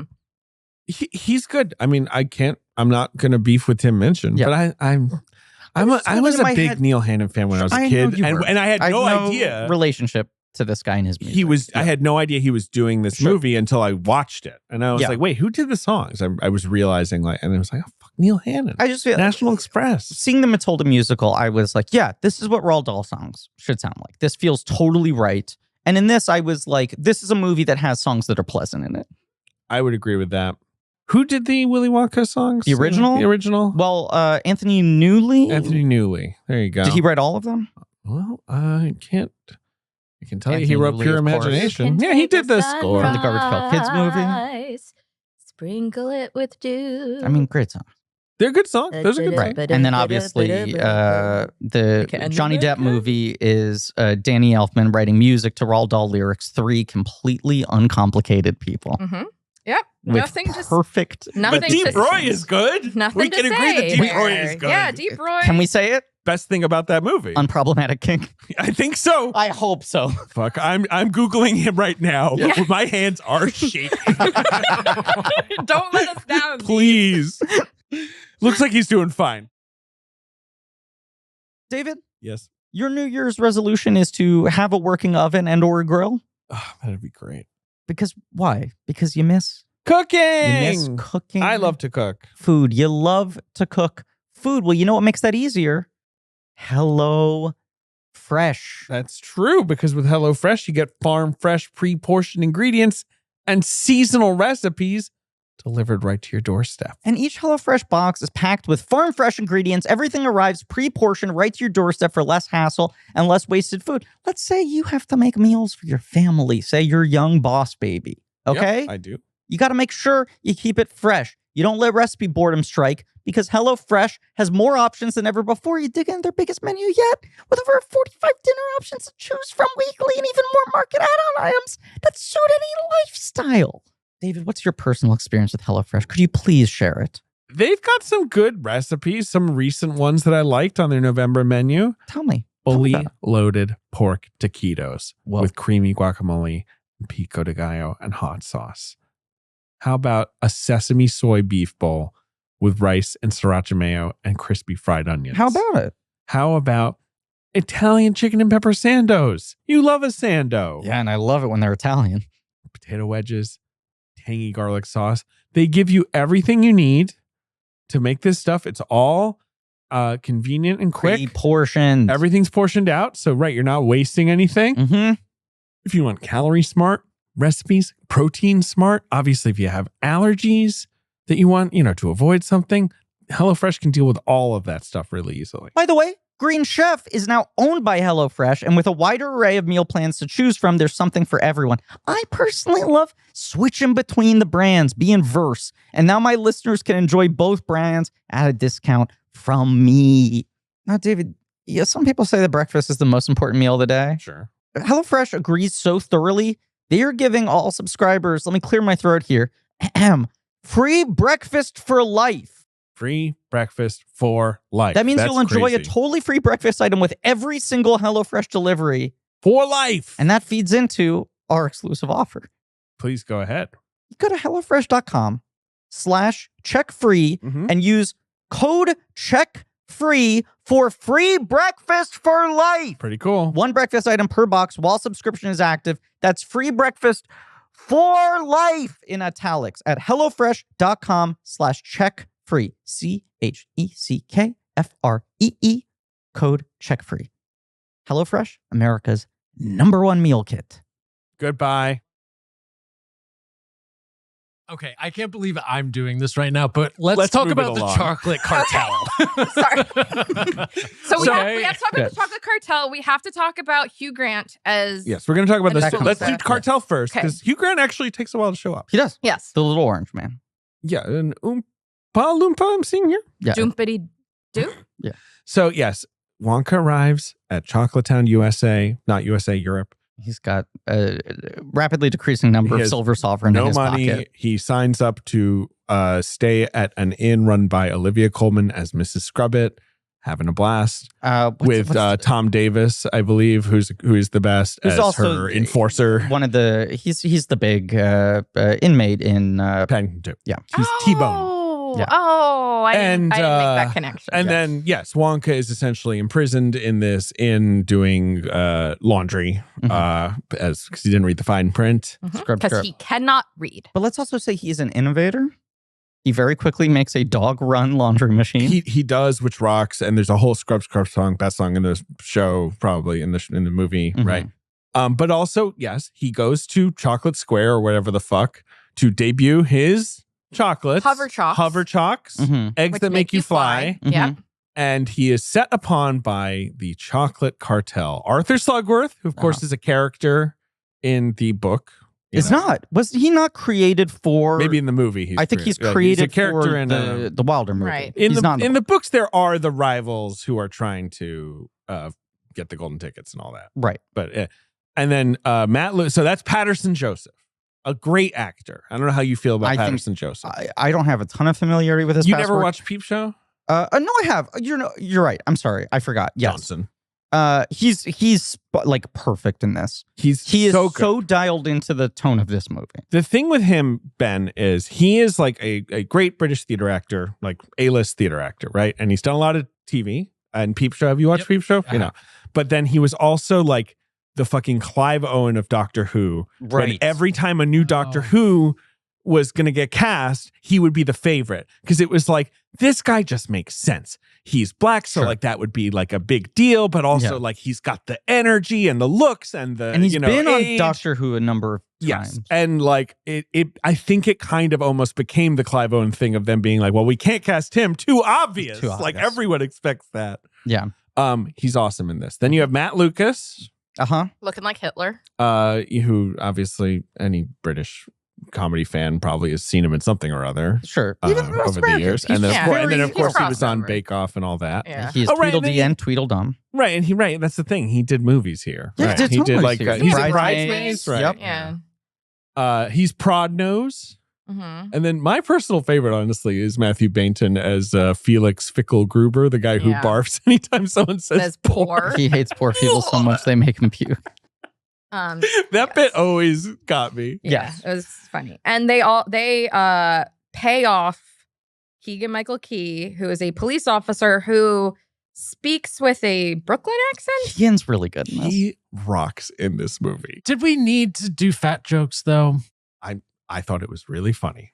I think that kind of comical, like he literally becomes a balloon man because he's eating too much chocolate. Yeah, is the kind of cartoonish humor that doesn't bother me. I understand if it bothers people. I know some people were upset about it. I didn't take him being it's fat so ludicrous. as the joke. Yes, and it's not really. I like the joke of like. He's getting huge. Right. And, like clearly I'm clearly not being bribed with chocolate as he's becoming like this cartoon figure. There's a lot of like sort of drug metaphors throughout the movie. The cartel. And then, the fact that like he's addicted to chocolate. Yes. And they're paying off the clergy. Like this movie is about Rowan Atkinson religion, is the corrupt priest. Law enforcement. And the titans of business all working in tandem to suppress everyone and most crucially produce a worse product because they don't need to produce a good product. That's really big. Yeah. Like, it's like they're watering down their chocolate. It's not even that good. No. And like they're storing chocolate away from themselves. And it's the kind of thing where you're like, so the shit where you find out like, wait a second, like the 10 biggest eyeglass brands are all owned by the same company. Right. Like there's a monopoly that no one's benefiting from other than the shareholders. Right. Wait a minute. Every Hollywood trade is owned by the one fucking guy. Right. This shit where you're like, there's no free market. Like their introduction where they come out, try Wonka's chocolate and are like, we agree on nothing, but we all agree this is the worst chocolate we've ever had. Right. And then you find out, unsurprisingly, that's like, not only have they been in cahoots forever, but part of their plan is to like all agree to sell the same mediocre product under different labels so people just don't have options. And you're all just accepting the fucking swill. People think capitalism and free markets work, but they don't. They don't. Because they're run by cartels. Yes. And what you need is disruptors. Yes. Like Willy Wonka. The Elon Musk of chocolate. Griffin, no. I can't deny that, of course. No. That we're keeping him. And believe me, some stuff got cut out. But of course, Willy Wonka is also introduced as being the son of a lovely narrowboat lady, sort of who Irish? Sally Hawkins, maybe like an Irish traveler type person. You know, she's sewing, right? I don't even know. Chocolate's sort of like a side hobby for her, but she teaches him chocolate. Chocolate was her love language. So, she doesn't teach him the English language. Correct. But she does He's teach illiterate him chocolate. because he only has studied chocolate. Yeah. Yes. Which is Timmy at his goofiest and funnest to me is when he's just cheerfully like talking about he can't read signs. We have not yet talked about Noodle. Who is played by Calla Lane. His best friend. Kayla, I believe it's pronounced. Sorry. And she is basically her first movie. She had a small role in The Day Shall Come. Okay. Which I don't know what that is. No. That's the come on, it's the Chris Mars movie. Anyway, Karen. It's the Chris Mars, Four Lions. You know, okay. you know. She did another movie and she's in. I didn't even know this movie existed. It didn't really come out in America. Okay. So she is an orphan who was left in a laundry hamper at Mrs. Scrubbit, played by Olivia Colman. Of course, there's a backstory there, right? You know, yeah. And she immediately takes a shine to they take Wonka. a shine to each other. They do, and she they have a she's real allowed to, big brother little sister dynamic. She's allowed. She is still enslaved, like the rest of the. They've signed contracts there, right? But she's allowed to leave the basement. She has to transport the laundry, deliver the laundry. There were a couple things where I was like trying to describe this movie, and I was like, God, there's so many things that happen in this movie that are like when you just say them out loud, like Willy Wonka can't read. Timothée Chalamet milks a giraffe. Yeah, he does. It's actually that's a big plot central point. to the plot. It's what makes this product better. Is he only uses giraffe milk, right? Which, I mean, the giraffe's name was Abigail. I thought she was. I'm assuming that's a CG character. The face, maybe. CG. Yes. You rarely see real animals in movies anymore. It's certainly not I will exotic say, ones that's like giraffes. But that's like, back in the day, practical special effects houses would have certain types of like animatronics that they would make as evergreen of like, it's worth having 10 robot babies on a shelf. Right. So that anytime there's a show that needs a newborn baby, we can just lease it out. We don't have to custom build one for this. Right. I think now all the special effects houses have a warehouse, like a hard drive of every animal done realistically. And if you're not creating a new type of species, they're just like, here's our giraffe. You never need to have a real giraffe on set. It is much more humane, and they've gotten to the point where it's seamless. I remember the Coens talking about how the CGI cows in Oh Brother Where Art Thou were from Twister. Yeah.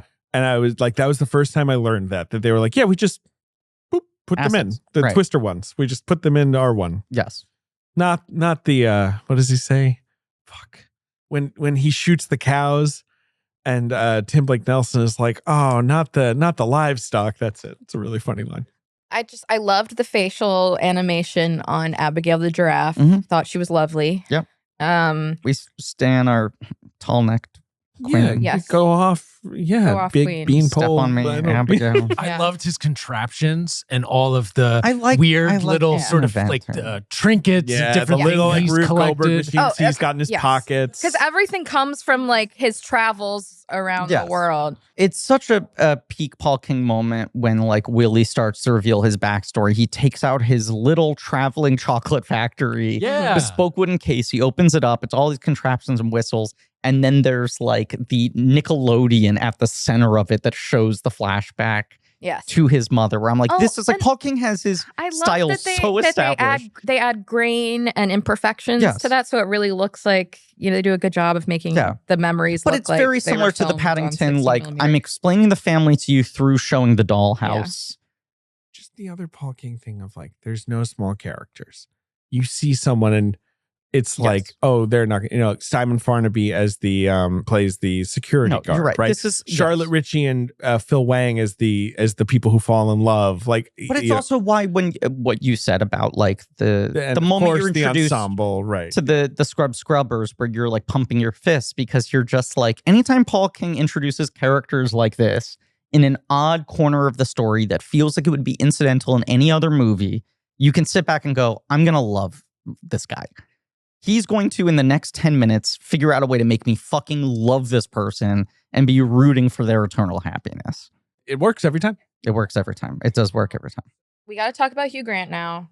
There's a little orange man. Wonk introduces, right, the notion that, like, my one enemy is my chocolate keeps getting stolen by a little orange man. And people think that he's crazy and making up. Because they have this whole complicated thing of, like, Noodle is sneaking Willie out in the laundry cart. He's selling the chocolate on the streets, going straight to people, direct to consumer. Right. And then meanwhile, because the dog is now running the laundry machine, all the other scrub friends are running the business and are working the other aspects. Jim Carter's the accountant, and they're the all phone lady's like doing the orders. Collectively in this together to get to the point where they made enough money to buy back their freedom. And also, we should just say that the police are trying to prevent Wonka and co. from selling his wares. As it's the church, because the church... Rowan Atkinson... Great stuff for Rowan Atkinson. Cousin George turns to me and he goes, that's Johnny English. Oh my God. George just fucking nails these. How is that your reference point? Yeah. That's the most recent Rowan Atkinson character, I guess. George on he said Mr. Bean too. We'll ask. I mean, look, I respect George's privacy. Yeah, he's a little boy. But he'd be good. He's got great takes. I love this. Is this the second movie where Rowan Atkinson is stressed out about a giraffe? At least the second. What's the first one? The Lion King. He's Zazu. Of course. I'm just imagining that. I just can't wait to be king. Yeah, but he was laughing because he could just imagine Mr. Bean having it to do with a giraffe. Well, I was trying to think, are there any other Rowan Atkinson giraffe movies? That I know of. No. Like, giraffes are hard to rustle up. That's why it felt. I was like, oh, like Johnny English for his sidekick should be a giraffe. They should make it. There are 3 Johnny Englishes. Yeah, there's 3. Oh my God. He must collect so much just on fucking Zazu. Oh, that's before Blackadder and Mr. Bean. I mean, and anything else he's ever done. I've told this story before, but Ernie Sabella, the great Ernie Sabella, who I worked with, Broadway legend, who played Pumbaa, the fucking Pumbaa millions. Not to put a number on it. It's not God like he ever him. publicly disclosed it to me, but it's just like you're set for life. Basically, what a wonderful phrase. The fact that he's saying Hakuna Matata, it just set him. The paychecks will never stop coming in. It is. You know what? He raised a good point. It is a wonderful phrase. Okay, Hugh Grant, Little Orange Man. Chocolate is mysteriously missing from Wonka's bedroom. And Noodle thinks he's nuts when he talks about this little orange man. He's eating all of the chocolate. Of course, selfishly. Turns out, because he sets up a little trap, to catch the little orange man, and it is Hugh Grant caught in a jar, and he magically shrunk. He explains why... he's been stealing Wonka's chocolate. And this is another phrase that I use when describing what happened in this movie to people. He farts, and then the fart cloud turns into a memory. Oh, yeah. Which I thought was a beautiful transition. Now, can I say something? Please. And this is not something Ben's going to have to cut out. I promise Ben's fingers are hovered over the keyboard right now. Put your hands behind your head, lean back, relax. What do you want to say? We still haven't talked about Aquaman. Fucking like 4 times a year, Hugh Grant does some interview where everyone goes like, why is Hugh Grant the nastiest man in the world? Sure. He can have a bit of a malicious sort of vibe with the press, who he doesn't like very much. Right. They broke into his phone. Yeah, he's had a long, complicated relationship. And all of Wonka's press tour where he's just like, it was a nightmare making this movie. I hate it. Absolute torture. People are like, God, fucking Hugh Grant shitting on this movie. I'm like, Hugh Grant is fucking doing the Charles Grodin thing. Hugh Grant has a well-established comedic persona. I have heard that he is a dour man to begin with. Yeah, I think he's prickly, and he always is like, I don't like this. I don't like doing this. And the older he's getting, the more he's leaning into this grumpy elder statesman thing, where I'm like, I'm not saying this isn't a reflection of he found this to be a tedious process, but when he's saying this, he's not like, oh no, letting his guard down, going off. Like, no, this is him being like, I know I'm being funny by playing the role of sourpuss. Yeah. I just keep seeing people say he hates that he's in this movie. And I'm like, fucking Paul King directed his best performance ever. That's the thing. He loves him. He wants to be in this movie. I'm sure he found the process tedious. He is like in it. Yes. Let me just talk about Hugh for a minute. Obviously, early Hugh, Maurice, Lara the White Worm, right? Young baby face, doing arty movies. Greatest movie crush of all time. B movies, right. A thing I definitely told the cousins when he showed up as an Oompa Loompa. Remains of the day, right. Then 4 Weddings. Suddenly it's like, oh, how do we make this guy a movie star? Like, he's become the avatar for right. British. No, but also Richard Curtis. It's like Richard Curtis has found his perfect mouthpiece. Which is fine, but then it's also like, let's give him, 9 months and extreme measures and Mickey Blue. Like, let's find vehicles for him, right? Eventually. But part of his thing becomes like, oh, he's like foppish British Woody Allen. He's like sort of, which I think he always felt very constrained by. Right. In the early 2000s, he pivots to, I'll play a bit of a bad boy, Bridget Jones, Sure. 2 Weeks Notice, About a Boy. I'll have a little more edge. About a Boy, his like other best performance, obviously. He's great in the 3 movies I just named. Yeah. But 2000s, he also starts spacing out the work. Like he starts working with the one guy. He works with Mark Waters a lot. And he's like, I'll do Richard one of these Curtis. every 3 years. And then, of course, he is in a monument to evil, a film called Love, Actually, one of the worst films ever made. Agreed. And then, he phones in a Bridget Jones sequel. He does American Dreams, which is like a really interesting movie that doesn't totally work, but he's good in it. It is an interesting movie. And it's again him being kind of Simon like, Cowell. sort of semi-villainous. But trying to lean into more the Charles Grodin thing of like, is my character comedy grump? Right. But it's dying the British off. version of it. Like music and lyrics is kind of the last Hugh Grant leading man romantic comedy. Did you hear about The Morgans comes out after that? That's been stricken from the record by Congress. I saw it in theaters. And once again, Romilly's biggest crush. I saw all of these. Mark Lawrence. Sorry, not Mark Waters. Mark Waters is fucking Mean Girls. Yeah, right. Mark Lawrence is who directed. And that movie's bad, right? Did you hear about The Morgans? Yes. Quite poor, to quote Sean Fennessy, my new favorite phrase. Quite poor. And then but one of those movies with like an insane stacked cast support. Of your like Wilford Brimley and Mary Steenburgen. And diabetes. And then he's really not in movies anymore. Well, and it's this like is the thing he's been saying in all the press of like, I've entered the freak show period of my career where I play like horrible monsters. When they announced that he's going to play, quote, multiple villainous roles in Cloud Atlas, you're like, huh. And that's interesting. Right. And he rocks in Cloud Atlas.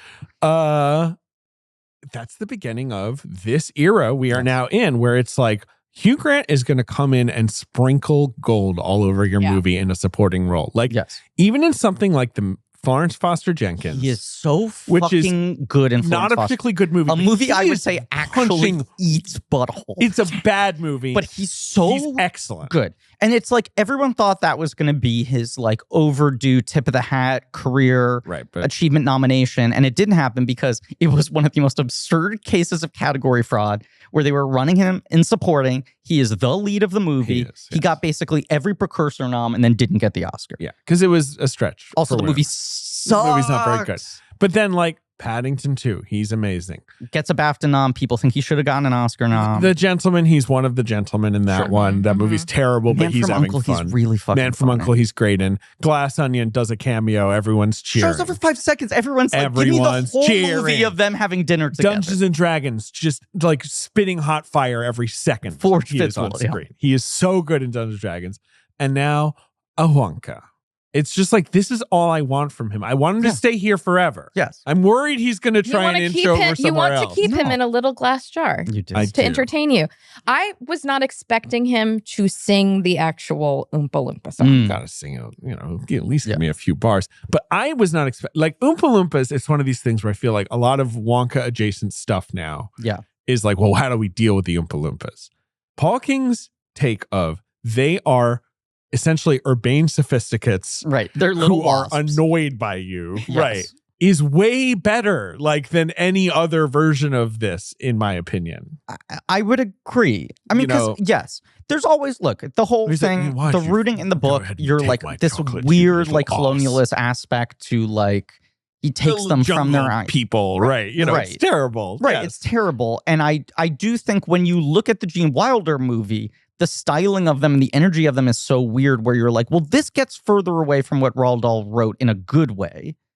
And Paul King is like unpacking that further. And he's like, who are these little like men with these flippy hairdos and this sort of haughty attitude? Right. Hugh Grant is the perfect person to cast as shorthand to just set up like this is what their vibe is. The fact that he like leaves the island in his like little yacht with his little like suitcase that turns into a cocktail thing that he can sit in. Yes. It's so good. He's going flat. Hugh Grant's great. He's great. I'm like, it's the kind of performance I'd love to argue for a Best Supporting Blankie nomination, but it's a stacked category and it's not quite enough. He's sparse. It's like 3 scenes. Yes, but that's fine. Really good. And you know why? Because there's a lot of other stuff to do in Wonka. A lot of stuff. They gotta make chocolate. So just to we should basically be done with this. Yeah. wrap Wonka. We all like Wonka. Griffin apparently thinks he should, have a switchblade or something. But apart from that, I want to be really edgy and gritty. We should play the box office game for Wonka, but any final Wonka thoughts? Obviously, everyone I fully wins. liked it. They defeat the cartel. I think I'm less effusive than most people. And they're like, I've called out the things that were a little like, I just wanted a little more there. But I fully enjoyed this movie. And I think it's like clearly working. And I do think if to build a bridge to Aquaman, right? This is kind of... And leaders, great kings build bridges. This is true. It's a little metaphor. Metaphor's going to save your ass, Griffin. There is an interesting thing of this year being like all these old sort of franchises, the automatic people will go to see the 5th of blank have been collapsing, right? And people are like, audiences want to see new things. But the new things aren't like wholly new. No. The new things are... It's Barbie, it's Wonka. This is a thing we have familiarity with. Right. But it's like a new version of it. It's a thing that we haven't seen in a while. Like that helps too. Wonka has this thing of like, it's the Barbie thing. It's the Oppenheimer thing where Nolan's basically his own franchise, Yep. Super Mario where it's like, we haven't had a proper movie of this. Yep. These things where it's like, we want things we have a lot of affinity for. Audiences are still a little scared to just go all in on something that's totally fresh to them. Mm-hmm. But the through line with all of these, except for Super Mario, is like letting someone with a strong vision really do their version of it. Mm-hmm. And like Top Gun Maverick is the same thing, where it's like, we haven't had this character in decades. 100%. And I do think Wonka, like part of what is exciting people who are seeing it are like, this is reminding me of the things I liked about the previous version of this, of the book, of all my fun childhood memories. But it's not just reserving it to me. It's recontextualizing. It's putting new elements into it, putting new ingredients in the chocolate, you know? When that song at the end and Noodle is being reunited with her mom. Oh my God. Pure imagination, you're saying, when they kick in pure imagination? Oh my God, the use of pure imagination in that. Destroyed in that moment. It's fucking lovely. It really is. It's lovely. It's a good ass song. Yeah. It is a nice song. Yeah. But this movie is doing well. It opened well. I even think people are being a little hesitant in their estimates. I mean, by the time this episode comes out, it'll be whatever.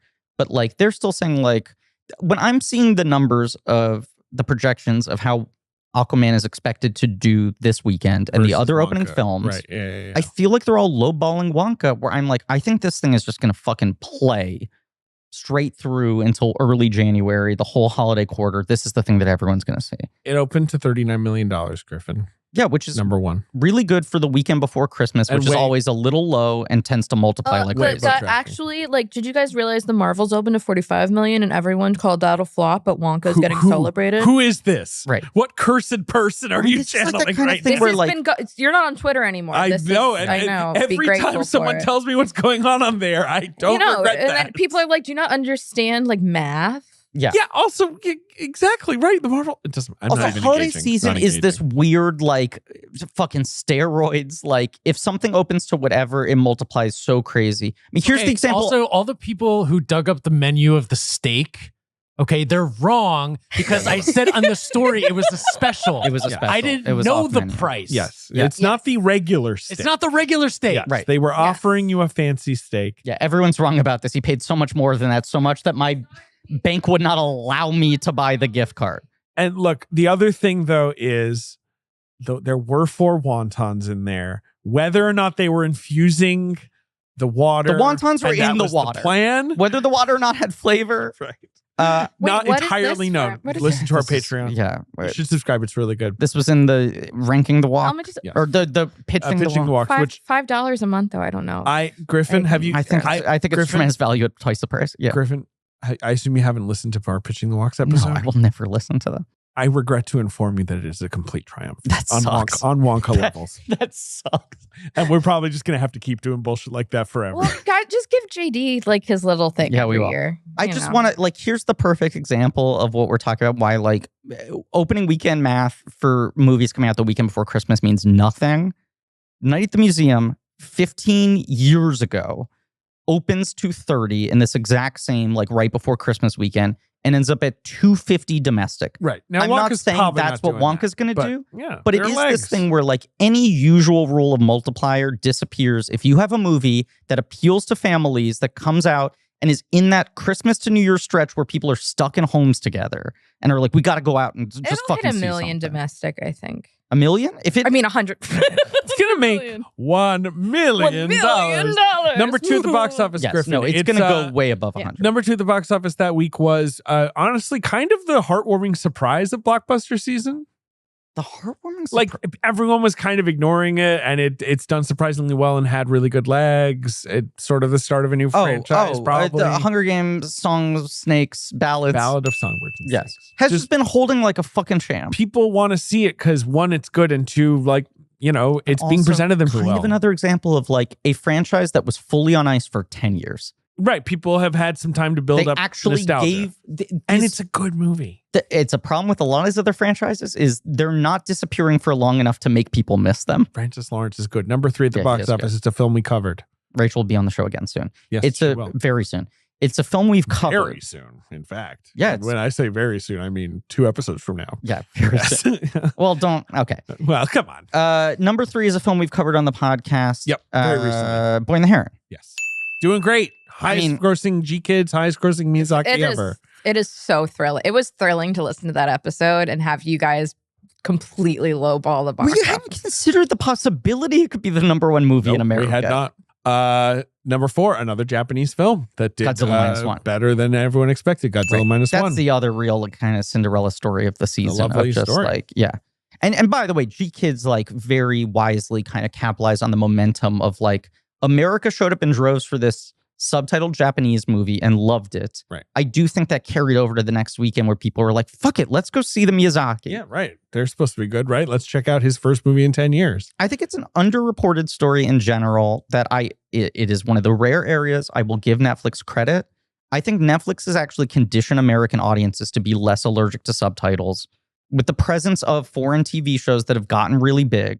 I just hear people watching oh, have you seen this German murder show? Yeah, and people watch a lot of foreign and TV I'm like, now. these are people who I thought would never see a foreign language film and are now watching. Number 5 at the 15 box hours. office. Anyway. It's better than any of the other movies we've mentioned. It was directed by our friend Richard Lawson.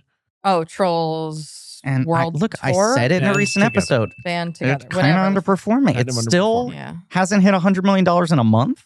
No, it hasn't. It's made 90.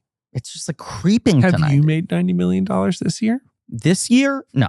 In any Also- previous year? No. Collectively across my entire life? Not even close.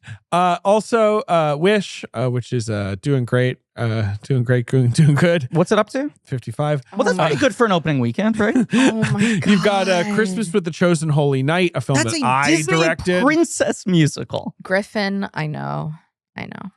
You've got Napoleon, which you're like, oh, it only made 57, 58 domestically. Yeah, it's not so great, but it's all doing extra really money. well worldwide. But it's also, that old Napoleon, that's a brand name in Also, Europe. I'll He's just tell doing the good. quickest version of the story. We thought my grandmother had died. My family sent me over to check on her in her apartment. I thought I was going to have to break down the door. In fact, she was watching Napoleon with her headphones on and thus Involving Phil. didn't check her phone for 3 hours. That's Number a fun Slay thing I went through Queen. this week. Number 9 at the box office, Renaissance, a film by Beyonce. Which I've not seen yet, and sounds great. Yeah, go check it out. It's still playing. Yeah. And number 10, Poor Things. You seen Poor Things yet? I haven't yet. Ooh. I haven't Waiting either. to see it with a friend. This post Christmas, pre New Year's week is going to be me Big just catch up. going to every movie theater Yeah. in Texas, watching whatever is available to me because I have not seen anything besides Aquaman, Aquaman 2, and Wonka. I hear movie theaters are bigger in Texas. Everything's bigger in Texas. David's getting a phone call. This is a great time to take a break anyway. Is this the Lowe's guy? Okay, I'm gonna pee, but let's keep recording on David having the Lowe's conversation. Just bleep out. He's walking away. Okay, we'll be right back after these messages. Aquaman. David just got some bad girl news. It's fine. I'm trying to lighten the mood by just saying the name of the character whose movie we saw yesterday. We all saw yesterday. Mm-hmm. David, the critic screenings happened Thursday morning. No, I think it was Wednesday night, but it was one of those things where it was like, do I see it with the critics a night before I can just see it with regular folk all the way uptown versus just going to the Alamo Drafthouse with my friend Marie. Okay. And in honor of a film about brotherhood, my brother Joey Sims. I didn't know Joey. Yeah. He tagged along. He was like, when are you seeing Aquaman? What's the deal? And I was like, I'm doing this. And he was like, I'm just going to come. I asked David during the movie, I was like, who is the Orm and who is the Aquaman in the Sims family? And you just got David's like Aquaman and Joey's Orm. I What are you agree. talking about? Yeah, I agree. that's what he said. Yeah. I thought, I'm I was like, Aquaman. I mean, I guess I'm Aquaman. I mean, it's not like I'm a 1-to-1 with Jason Momoa. No, and Joey's a lot more jovial than Orm. Well, you do wear leather bracelets pretty regularly. I do. That's part of your right. life. Lots of rings. Yeah, I really jangle when I walk. You love getting pissed in the mouth. Yeah. Oh. Do 3 different creatures do it to him over the course of this movie? He gets pissed in twice by 3 times by 2 creatures. It's the A baby. baby twice and then octopus once. Yeah. And Oh, with the right. octopus, they didn't need to clarify that it was piss. And then he says, was that piss? Yeah, they did Sure. anyway because it was so funny. Griffin and I saw it in 4DX. We did. We got drenched. Pissed on. We did. Well, you know what? You'd be surprised to hear that. They in fact, were too cowardly to spray us down in the piss moments. I got pissed. Ben, I turned to you and you Well, that kept on sounds like a personal. throwing your hands the up. piss moments. Like I got nothing. I definitely got piss in the face when Aquaman was peed on. I got water spritz. Really? Yeah. Oh, I didn't. I don't know if your chair wasn't working. Let's also say we got there. When I bought the tickets, there was no one else in our little row. It was like a banquet of 4 seats. And we got there and there was a woman sitting in one of our 4 seats. And she was like, do you have all 3 of these? And I was like, you can enjoy that seat. So we sat in our 2 seats. Union Square, correct? Union Square 40X. It's the only one I've ever been to. This woman was, and I obviously say this with no judgment from experience, was wearing a medical bracelet that seemed to belie that she had maybe recently been released from a hospital, discharged.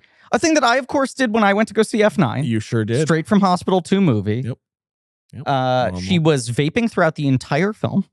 The first 10 minutes of the movie, she was on her phone looking up showtimes for other movies on the Regal app. Yep. So like Wonka. Because Yes. she was she's a listener to the podcast. She was trying to just, But she was just in the chair, which is shaking, water being squirted in her face. Yeah.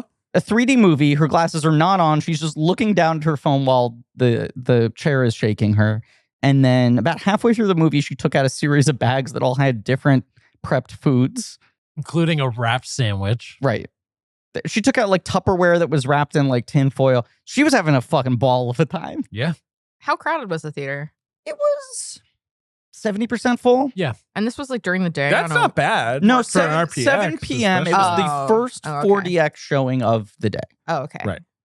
Why did I think you guys were going at like 3 Because o'clock? the choice was either seeing at 3 o'clock in Times Square Right. Christmas weekend or Right. see at 7 o'clock at Union Square. Right. And we chose Union Square and we got wet. I do think this is a movie that maybe gains a half star from sitting in a properly calibrated 40X They chair. were doing this. That's what I like. Okay, so There I was for so the it's listeners, giving- Giving you you're on the Floating. Titanic. Right. Yeah. No, but it was very gentle. It was Yeah. like a little spa-like. Because in action sequences, they're shaking you around. Yeah, but just yeah. when he's just kind of floating, there was just a nice little sort of gentle kind of ebb, Right.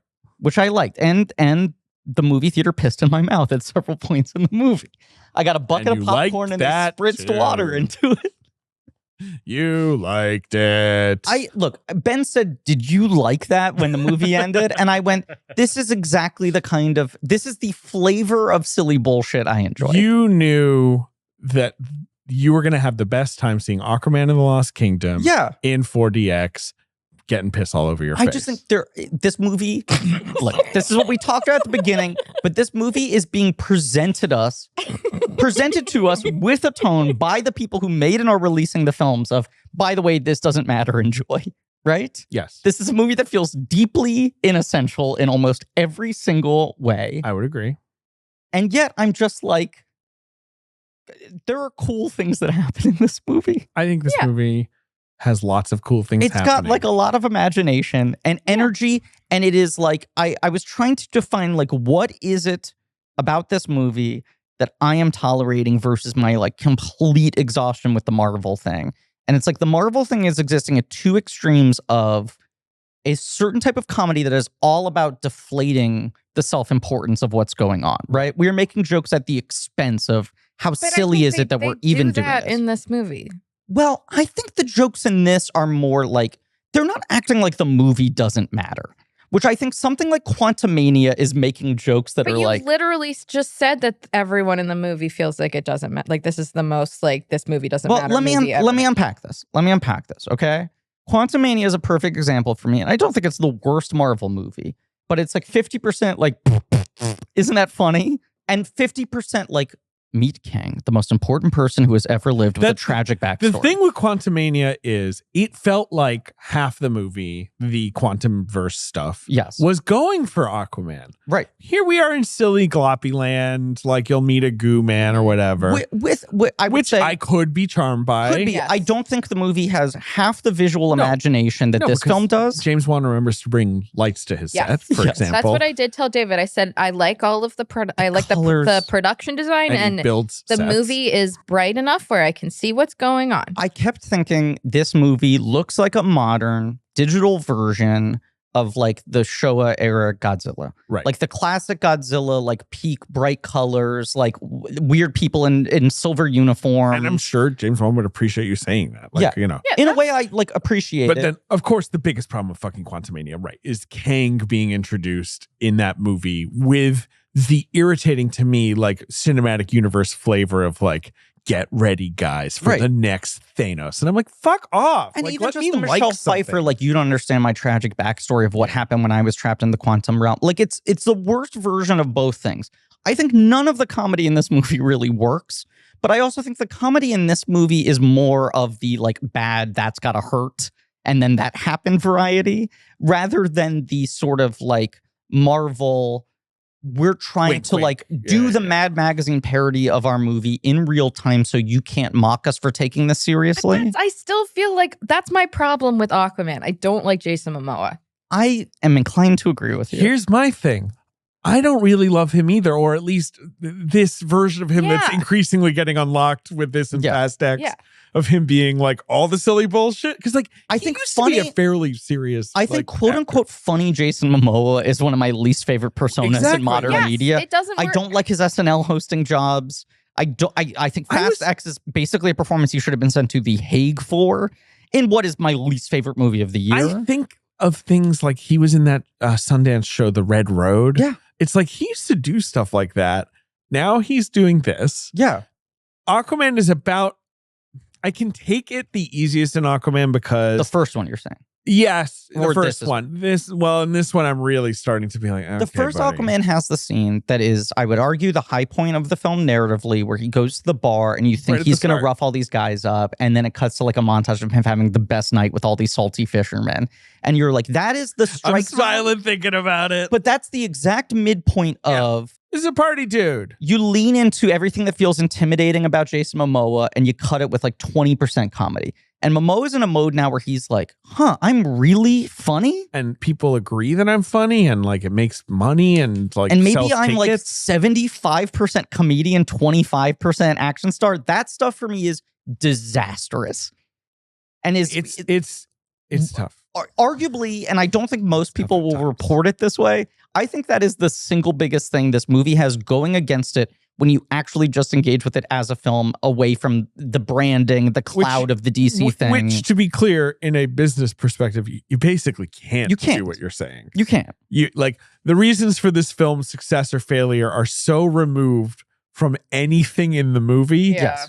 Like, to an extent that's even right. As we were already in the preamble to all this, the start of this episode 4 hours ago. Yes. You know, like 4 cups of Wonkalicious Scrumptious. Guys, I'm starting to crash hard. Slosh. Yeah, well, why did you guys drink? Time for another cup. I just wanted to say, when I poured it down the drain, a little green goblin came out and went, Look, the first cup you have to get up. The second cup you have just to get even. At a certain point, you're just striving to maintain even. I feel like I'm a chocoholic now. Okay, Aquaman. But in Aquaman, I like almost everything around him so much. And this movie is actually, dare I say, a little light on Momoa. Yeah. Like, he's barely the star of it. No, it's an ensemble film. Look, I think this movie... So I survived, like, him being like, all that stuff. It's a movie we have not talked about much on this podcast outside of just the box office performance. Yeah. But I think, like, the single biggest thing that people are observing in the Marvels is that is the first Marvel movie that feels like Marvel is conceding, we just need to get this over with, right? Yeah. That movie is so clearly edited down in a way where it's like, we're rushing through this, and you can feel the absence of sections. Right? And there's a panic to that movie that I think even the worst Marvel movies don't have to them, where they're sort of selling the confidence of like, you guys are in on this, right? Marvels, you feel the panic.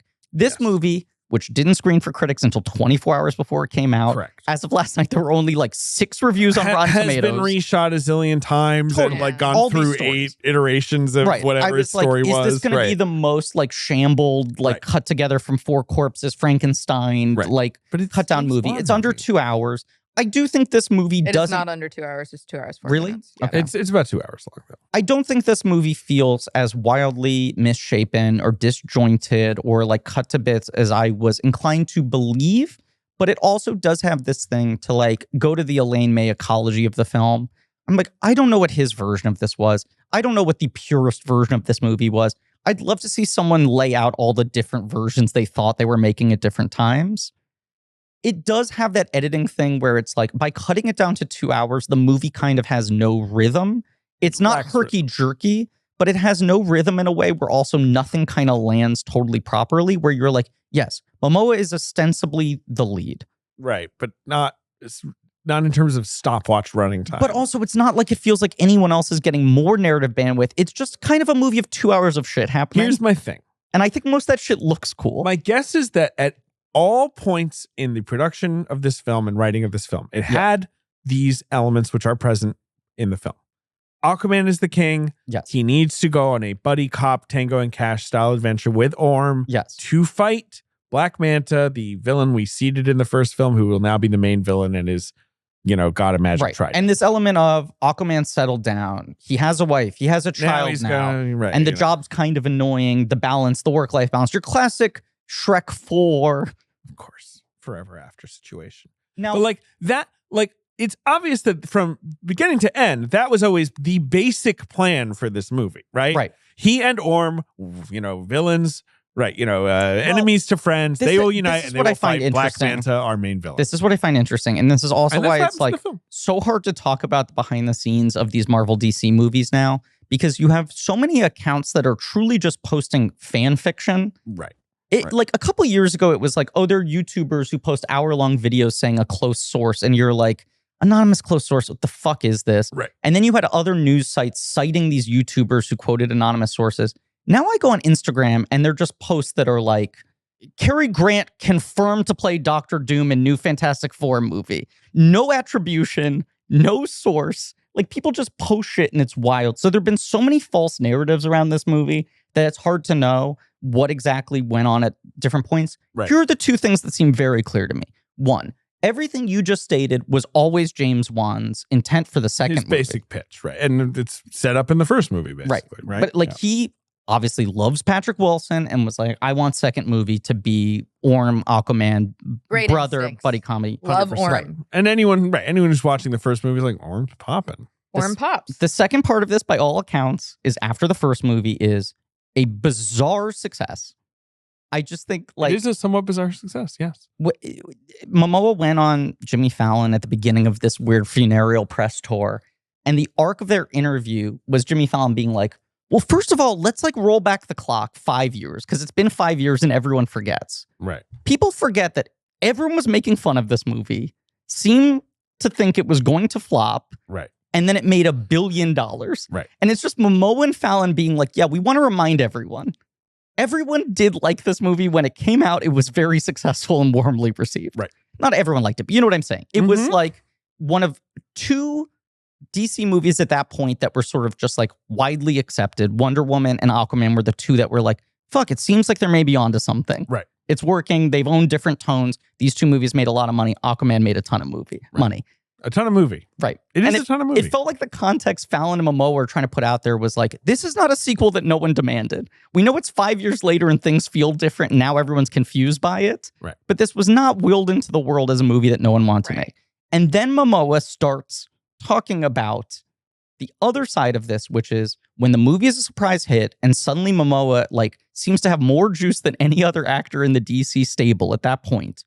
He does the classic Downey Jr. after Iron Man. I'm renegotiating. I'm getting a bigger salary, but also a little bit of the Steven Seagal on Deadly Ground.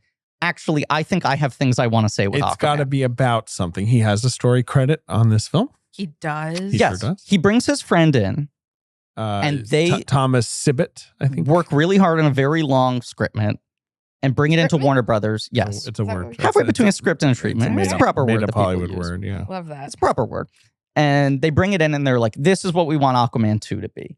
And James Wan is like, I am the main author of these movies and I already have been working on my thing. And I think there was a little bit of a like, I don't want to do another Aquaman unless you take my story ideas seriously.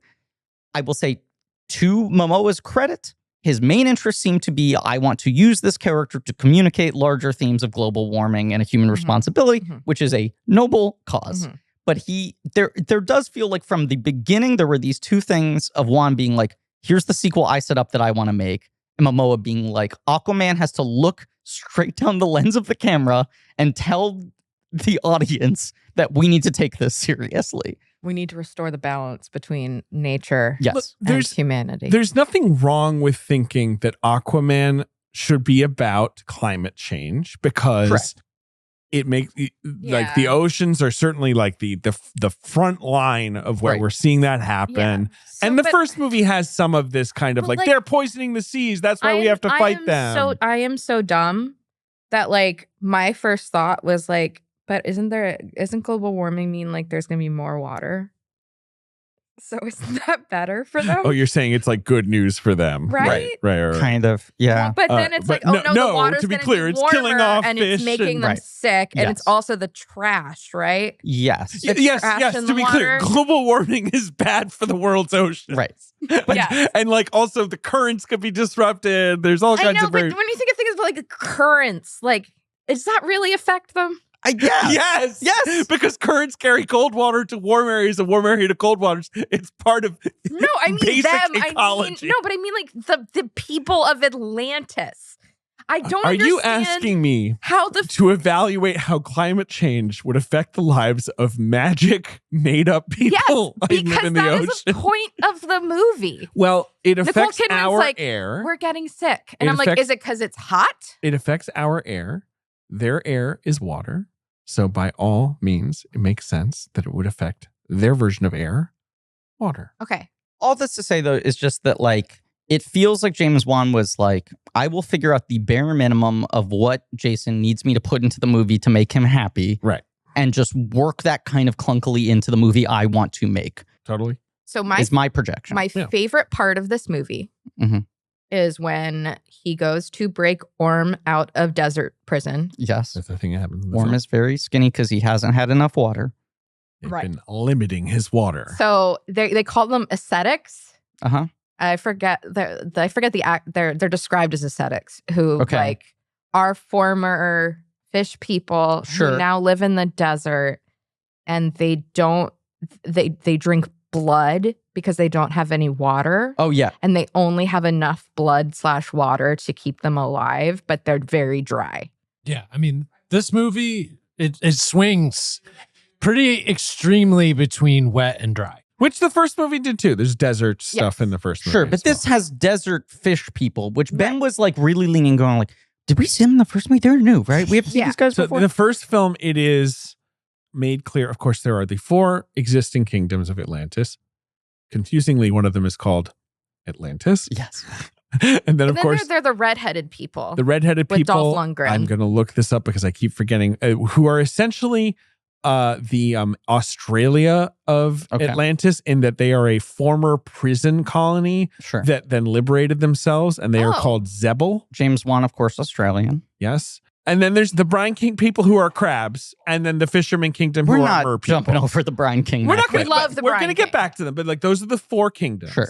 Then there is the 5th kingdom, which is the desert people. Sure. Who we are told like retreated to a land that then became a desert, and then they died. And that's like when they visit the desert people, that's where they once were. They were the fish people. No, that's the Fisherman Kingdom, who are basically like mermaid coded. No, I know that. That's the Jaman Hunsu kingdom from the first movie. I believe so. Yes, I can't even remember yes. Jaimon. But Right. Orm is in prison controlled by the fish people because he killed the Fish King in the first movie. He is in prison for killing a fish person. But the desert people are the ones who... No, they said that the Fish Kingdom has jurisdiction over this desert. They do. But then I think they allocated him to the dry prison. To these They are the ones who arrested him. Then, of course, the 6th kingdom is the Trench, who we just sadly don't get to see in this movie, but they were in the last movie, which is basically fucked up, trench fish. Do you know was also announced as it was supposed to have its own spin-off movie, The Trench, which James Wan then later announced the Trench movie was kind of a secret backdoor Manta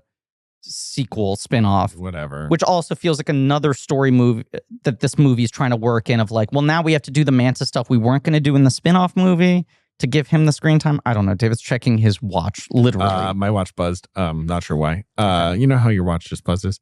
And then, of course, there is the Lost Kingdom dealt with in this film. Necrus. Which you would need to unite the 7. The Lost Kingdom, as I call it. Promised. Underwater Mordor. Yes. Sure. Very, very Mordor coded. Right. But my favorite part of this fucking movie is when Orm is really skinny because he's been in the desert.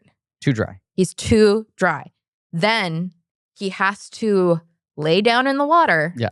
He's crawling towards it because those fuckers are going to get him. And then he's got to get to the ocean. David Sims goes, oh, it's going to be like one of those things, like those sponge things, like get big. Yeah. And then all of a sudden, Patrick Wilson rises up from the surf.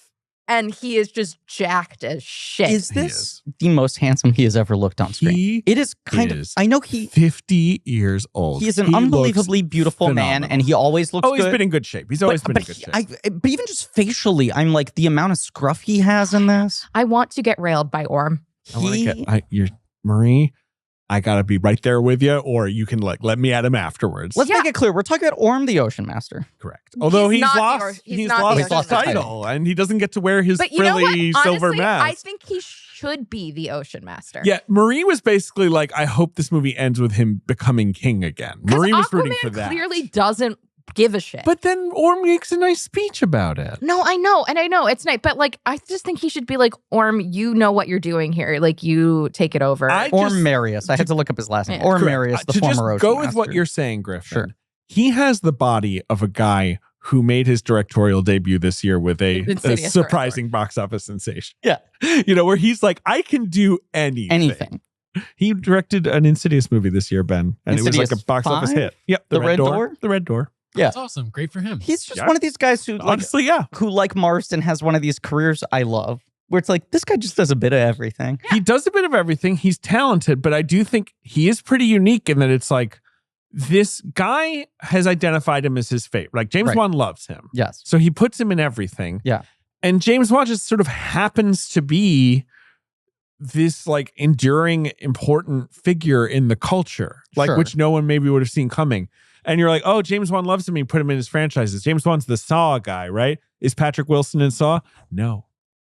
That's the one he's not in. Sure. He's in the other 3. Aquaman, The Conjuring, and Insidious, Ben.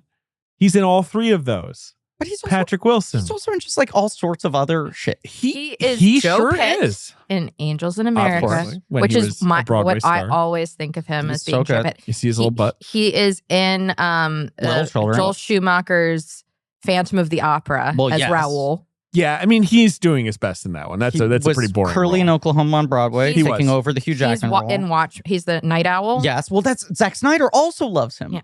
Yeah, it's true. The 2 DC Universe guys both like him. But you know why they like him? Talented. Just nice. Rules. So fucking reliable. Did you give him a supporting actor nomination that year for the first Aquaman? For Orm. I know you were debating it. I can't remember if you landed on Best it or performance by an Orm in a motion picture. I don't think I did. Ooh, it's a pretty good. It's 2018, right? Yes. Yeah, 5 years ago. People forget that was 5 years ago. My supporting actor nominees are Sam Elliott, Star is Born, Michael B. Jordan, Black Panther, Hugh Grant, Paddington 2, Brian Tyree Henry, Beale Street Could Talk, and Stephen Yeun in Burning. That's a good five. Which is a pretty good five. And you gave your award to Yeun? It was to Jordan. Oh yeah. Now that feels crazy, but back then he was such an electrifying performer. Yeah. Not that I don't like him now. It's just that like I'd like to see him do something different. Wild when he shows up for fucking 1 minute of Black Panther 2. It's the most juice that movie has. It's the most juice the movie has, and it's the most juice he's had on screen. Where for that 1 minute, you're like, can we please get this back? Like, I really loved Creed 3, and I think he's totally solid in it. He does a better job as a director in that movie than he does as a movie star. What's interesting about that movie is his directing style, not his performance. And Jonathan Majors, who I'm checking here is a person who doesn't exist anymore, is clearly the one who's got the kind of energy in that film that Jordan had 10 years ago, where when we were just like, well, this guy undeniably the movie star of his generation. Right. He is the dude. And it's just like he's lost the juice a little bit. I don't know. Okay, so the film Aquaman and the Lost Kingdom, like you say, Momoa has a story credit, and then eventually David Leslie Johnson McGoldrick, who wrote the second and third Conjurings. Correct. And some other sort of horror stuff. Is one guy, is an atomic monster guy. Comes in and he has the only screenplay credit. Sure. And it is a film about Arthur Curry and Orm fighting Black Manta. Now, can I say a thing I find very fascinating about this movie? And I find it refreshing. And perhaps it's refreshing in a way that is purely reactionary on my part to superhero fatigue. Fair. For this being the weird accidental final DCEU movie ever or whatever, it's right? Possible the final image in the history of DC is going to be Patrick Wilson eating a cockroach. Bug burger. Or eating a bug burger. He sure does. Which we'll get to Ben's complaint at the end of the movie, which I think is really valid and needs to be given its space. Okay. Ben's nodding very seriously. There was a final image Ben was waiting for that didn't happen, and he walked out of the theater genuinely angry. Okay. Well, okay. It wasn't a bit. It was it's when Ben gets really frustrated. I know it. I know that Ben face. Yeah. You know, we all know the Ben's energy. Mouth is in a tight frown right now. Oh, God. The op-ed he would write. What shape is Ben's mouth today? Downward smile. Tight, upside down U. Yeah. Bug burger, all this to say, this feels like such a weirdly old school sequel in that, like, versus the playbook of how all of these movies work now, not just superhero movies, but all sorts of franchise building. You're like, this movie does not really introduce any major new characters. This is a movie that brings back everyone from the first movie and just sort of shakes up dynamics. Everyone but one. The one person they don't bring back is Willem Dafoe. The one person who stayed dead. Zuko. He didn't die in the last one. I couldn't remember. They say like he dies in between. The plague killed your mentor. Apparently, he just was busy. Okay. And I guess they were probably like. I'm really glad I saw this movie with David because the entire time I was just. And you had just watched the first movie? I just watched Aquaman that same day? No, the night before. Okay.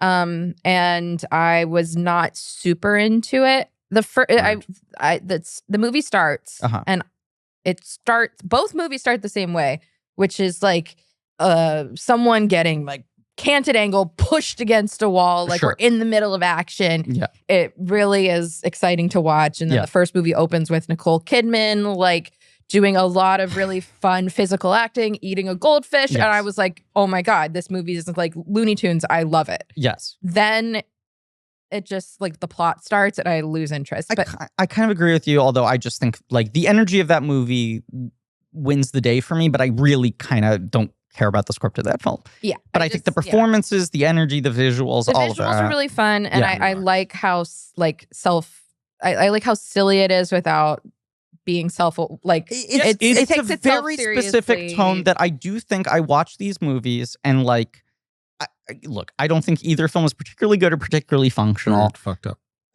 I'm not saying this. I'm not saying this. But Flash and Shazam 2, I skipped both in theaters. I watched Shazam on a plane. I watched Flash at home on HBO Max months later. I think I was a little warmer on both movies than most people. I think Flash is good. I did not like Shazam set. But in both cases, I at least feel like this final burst of DC movies are putting absolutely insane wackadoo comic book imagery on screen without any concern for it looking cool in any like tough way. Like they're finally realizing like the fucking unicorn shit in Shazam. I think there's a lot of stuff that isn't executed on a technical level in Flash, but is like, that is genuinely a new design idea I have not seen in a blockbuster, which I have to give it credit for. And this movie just has like the goofiest sort of like 4-color, super expansive world building shit, where I just love the feeling of James Wan has all of this figured out in his head. You could probably corner him and he would tell you like, here are the kingdoms, here's their history, this is that. Oh, the movie does not ask you to actually really need to know any of that. It's not like caught up in its own lore in a way that I think feels like, oh God, why is this homework? But I kind of wanted more of that though. I think this movie probably, so Aquaman 1 has the energy you're describing. Yes.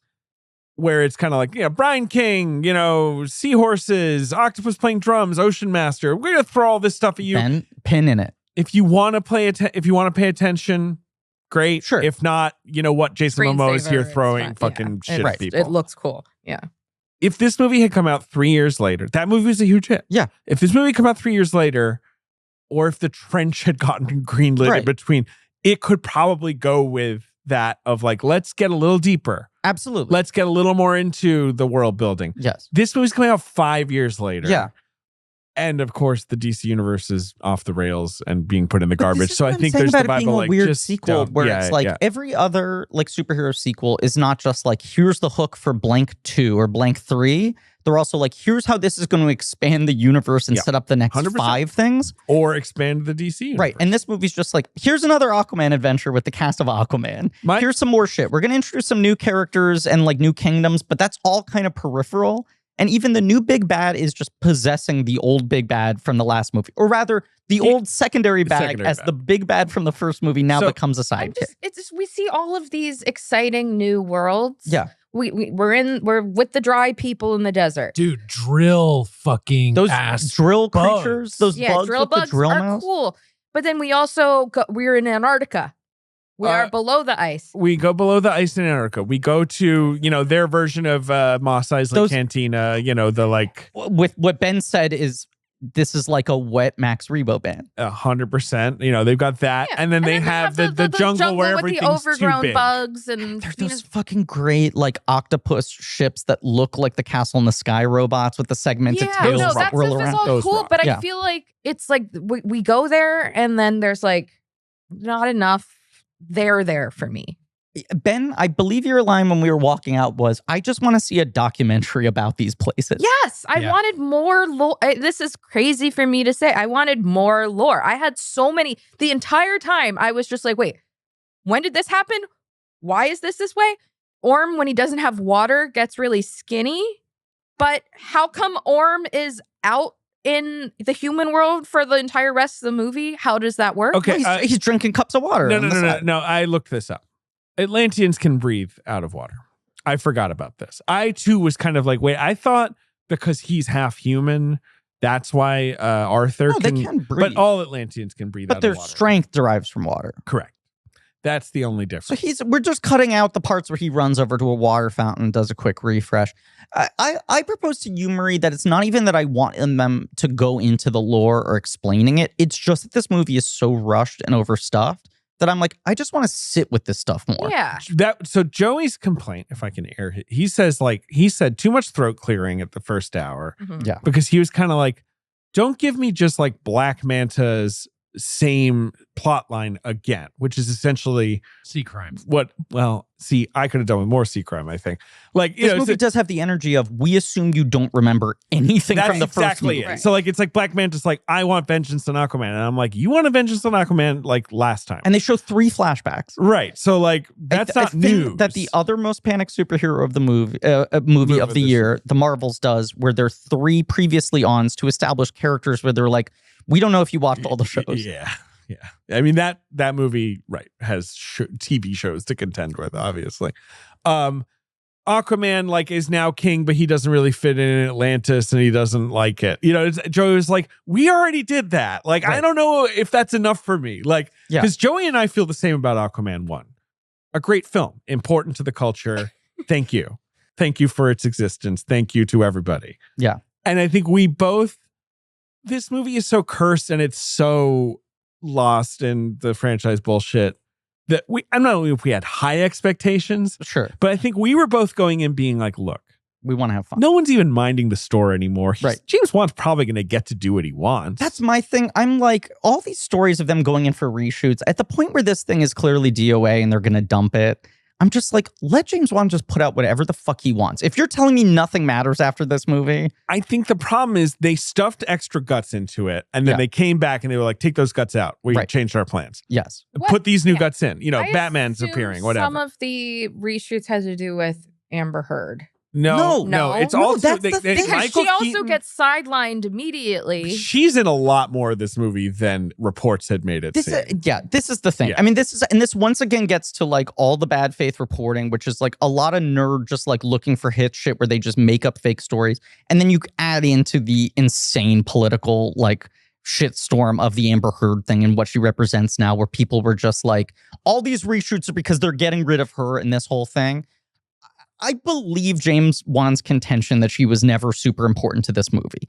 She's so not in the marketing that everyone assumed, oh, they're going to kill her off 5 minutes in. Yeah, she's not going to be in it at all. Instead, she is in it a bunch doing nothing. That's the thing. It's like when she got sidelined after the first big battle where she's got the scar, I thought the movie was about to pull the like, anyway, she's got to go to a water hospital. Like, bye-bye, Mira. And by the way, everybody say bye-bye. Even the point where she gets scarred, I'm like, she's been in it more up until this point than I had been led to believe. And then, like, she comes back for the last act of the movie, and she's there the whole time, shooting tornadoes at people, just like everybody else. It's just like, the first movie is kind of a buddy movie of Arthur and Mira, like going on an adventure. This movie is clearly, Arthur and Orm. Do more Romancing the Stone with the two of them. And I don't think the two of them have great chemistry. No, her character's very bland. And her character's boring. And James Wan loves Patrick Wilson. Yeah. I understand him just being like, you know what, I'd rather make a movie in which Patrick Wilson and Jason Momoa are fighting. I don't think the sidelining of her feels like any political gesture, but who fucking knows? It certainly isn't like, if they wanted to not have her be in this movie at all, it would have been very easy to do that in an edit. Or just kill her off, or just like, hey, I have to stay home with the baby. It's offensive practically, but like, these movies pull that bullshit. Now she's there. Movie's not hiding. Tornadoes. Yes. Like, I mean, right? Shoots tornadoes. She does her shit. Her thing where the water turns into stuff. And like, she and Dolph Lundgren are both there. I mean, God bless Dolph Lundgren. I love that he's in these movies, but are both kind of there to be like, we have to do this now. Like, they're there to just sort of like give exposition. Which is also sort of what Nicole Kidman does. And Nicole Kidman, yeah. Right, Amber Heard's in the movie more than Nicole. Nicole is committed. I agree. God bless her, she is. She is. When she shows up 20 minutes into the movie riding a robot shark, I was just like, I wasn't even sure if she was still around, and then she's just there. You were just like, I guess she's not in this one. Thick of it. And then you're like, she's in it like a bunch, but in the same Amber Heard way, where like every couple of scenes they just turn to her and she says like, you understand 400 years ago. As you said. My joke to Joey was that when Tamara Morrison's with the baby, just alone, he's just saying to the baby like, I'm Boba Fett. I have a whole book. It's on Disney Plus. He's just talking about Wonkquaman. I thought of that during the movie. And Nicole Kidman is Grand Wonkquaman. Tom Curry. I was watching this and I was like, God, Tamara Morrison looks so fucking good. He does. He's really... Which is kind of my take on him and Boba Fett as well. Well, this is my point. I was like, he looks so good. Man, why did he get like so kind of like jacked for this movie? And then I remembered, in the 5 years between the first Aquaman and this Aquaman, he has an entire arc of people being like, they're bringing him back as Boba Fett! And then the Boba Fett series happens and they're like, why did they ruin Boba Fett? That all happens in the 5 years. When the first movie came out, there had not been a single Star Wars TV show. Are fans ever happy about anything anymore? I know they're never happy anyway, because fans is just a word for complaining people. Also, the world is bad. Yeah, the world's kind of bad. But go on. Yes, as a fan of the world, I have a lot of complaints. Look, I've said this before. Yeah, If I could just say a few things about I'm going to do a YouTube video about the world right now. I've got some cinema sins to point out. they need a story group to map out the plan for the world in advance. This whole thing of them just freestyling it and making it up as it's going along. Feige is spread too thin on the world. Feige cannot oversee all of the world. At this point, it has too many branching timelines. Stop trying to cast Nicholas Hoult in the next stage of the world. We know Bob Iger did a good job running the world for a while. And for about 10 years, it was the most successful it's ever been. And at this point, he's chasing his own ghost. He can't recapture the magic. Oh, my goodness. No, I have contended for a long time. You will never do anything that makes Star Wars fans happy. No. It is so clear at this point that basically from Return of the Jedi on, Right. every single thing that Star Wars it comes out Right. is contentious. And if it's not contentious, it's because it's like the deeper nerd shit that is happening off to the side of like, do you know the Clone Wars got really good in season 3? And it's like the public at large is not dealing with that. But that's as the whole much. thing, that those guys are like, you know what's good? Clone Wars. And then they're like, okay, we spent $800 million making Clone Wars live action for you with all the. Right. Do you like it? And the fans are like, nah, not really. And not only that, It's not as good as the cartoon I watched when I was 12. And I'm like, do you just like being 12? Because I can't make you 12. There's no amount of money that can send you back to being 12. the other part of that is it's not just like Disney came to some conclusion of like, they all love Clone Wars. We should make live action Clone Wars. It was like years of change.org petitions that was let Dave Filoni do Listen to everything, us. bring every Is character this the back. guy with this With the the cowboy hat. hat? The cowboy hat man? Right. Okay. And now they've done that and everyone's like, oh, he's just obsessed with his characters that he created. And I'm like, truly, you need to accept that you're not going to be happy with any of this. If they bring the old shit back, you're upset. If they bring new shit in, you're upset. If it's too beholden to the history, you're upset. It's never going to be as good. Star Wars is an accident. We like a lot of it. Right. But part of it is accepting that it's like, it's never going to make you feel the same way as when it was new. Oh, Oh my God. I think Ben and I are Jesus both Christ. like tapped out But right it's now. so- everything we're saying is Griffin is true. so Because for years, this is also how we used to end. Every Yeah, December, we the have to deal podcast with- was us having to deal with Star Deal Wars. with some fucking Star War. Right. There's some Pavlovian trigger right now in us doing a late December And episode. instead, it's like, we don't have to deal with Star Wars. No, we we have to deal with Aquaman 2, the most inconsequential Movie piece ever of major media, yes. where it's just like you say, because my point was like, they put some guts in, they took some guts out. They put some new guts in, they took those guts out. Yeah. At this point, the poor baby, even though, yes, he's just like, I'm just trying to be a Tango and Cash style buddy comedy with Trident. It's like, you've been fucked with so much that you're going to seem a little weird. Ben also turns to me and he goes, do you think they're going to hurt the baby? Like the joke of like, imagine if a movie dared baby to will do never it. be in peril. Right. And right, I said, right. Ben, we'll talk about this tomorrow. The bad faith, like, not even bad faith, the weird, like, fan fiction writing about the making of this movie, like, rumor mill shit. When the trailer came out for this, like, 3 weeks ago, they didn't have any marketing materials for this movie until very late. And the baby was in the trailer, which I didn't think anyone knew about until the trailer. Sure. There became this narrative of the reason the movie went through so many reshoots and got rewritten, pushed back for so long is that in James Wan's original version, they killed the baby. And in test screenings, people got so upset that they stormed out and they had to fight him to take the baby murder out of the movie and rebuild the There's entire film. no Zero way. No chance. way. What the fuck are you talking about? I believe in the comics, Yes. there is an arc along those lines of Black Manta killing Aquaman's son or something. That must be where they're conjuring Which this is these nonsense insane from. extrapolations. There is no way that DC would allow Black Manta to sacrifice. But not only that, No. I do not believe for a I was millisecond. upset that the baby was even being messed with at all. I was like, leave Yeah. this poor baby alone. I do not believe for a millisecond that James Wan would have any interest No. in doing that. He is like a consummate showman who likes making films that like put the just audience wanna- through the exact I need emotions to he point wants. out that when they kidnapped the baby, Yeah. they brought a little toy for They him. did. and he's wrapped up. They He's got made a him sweater. comfortable.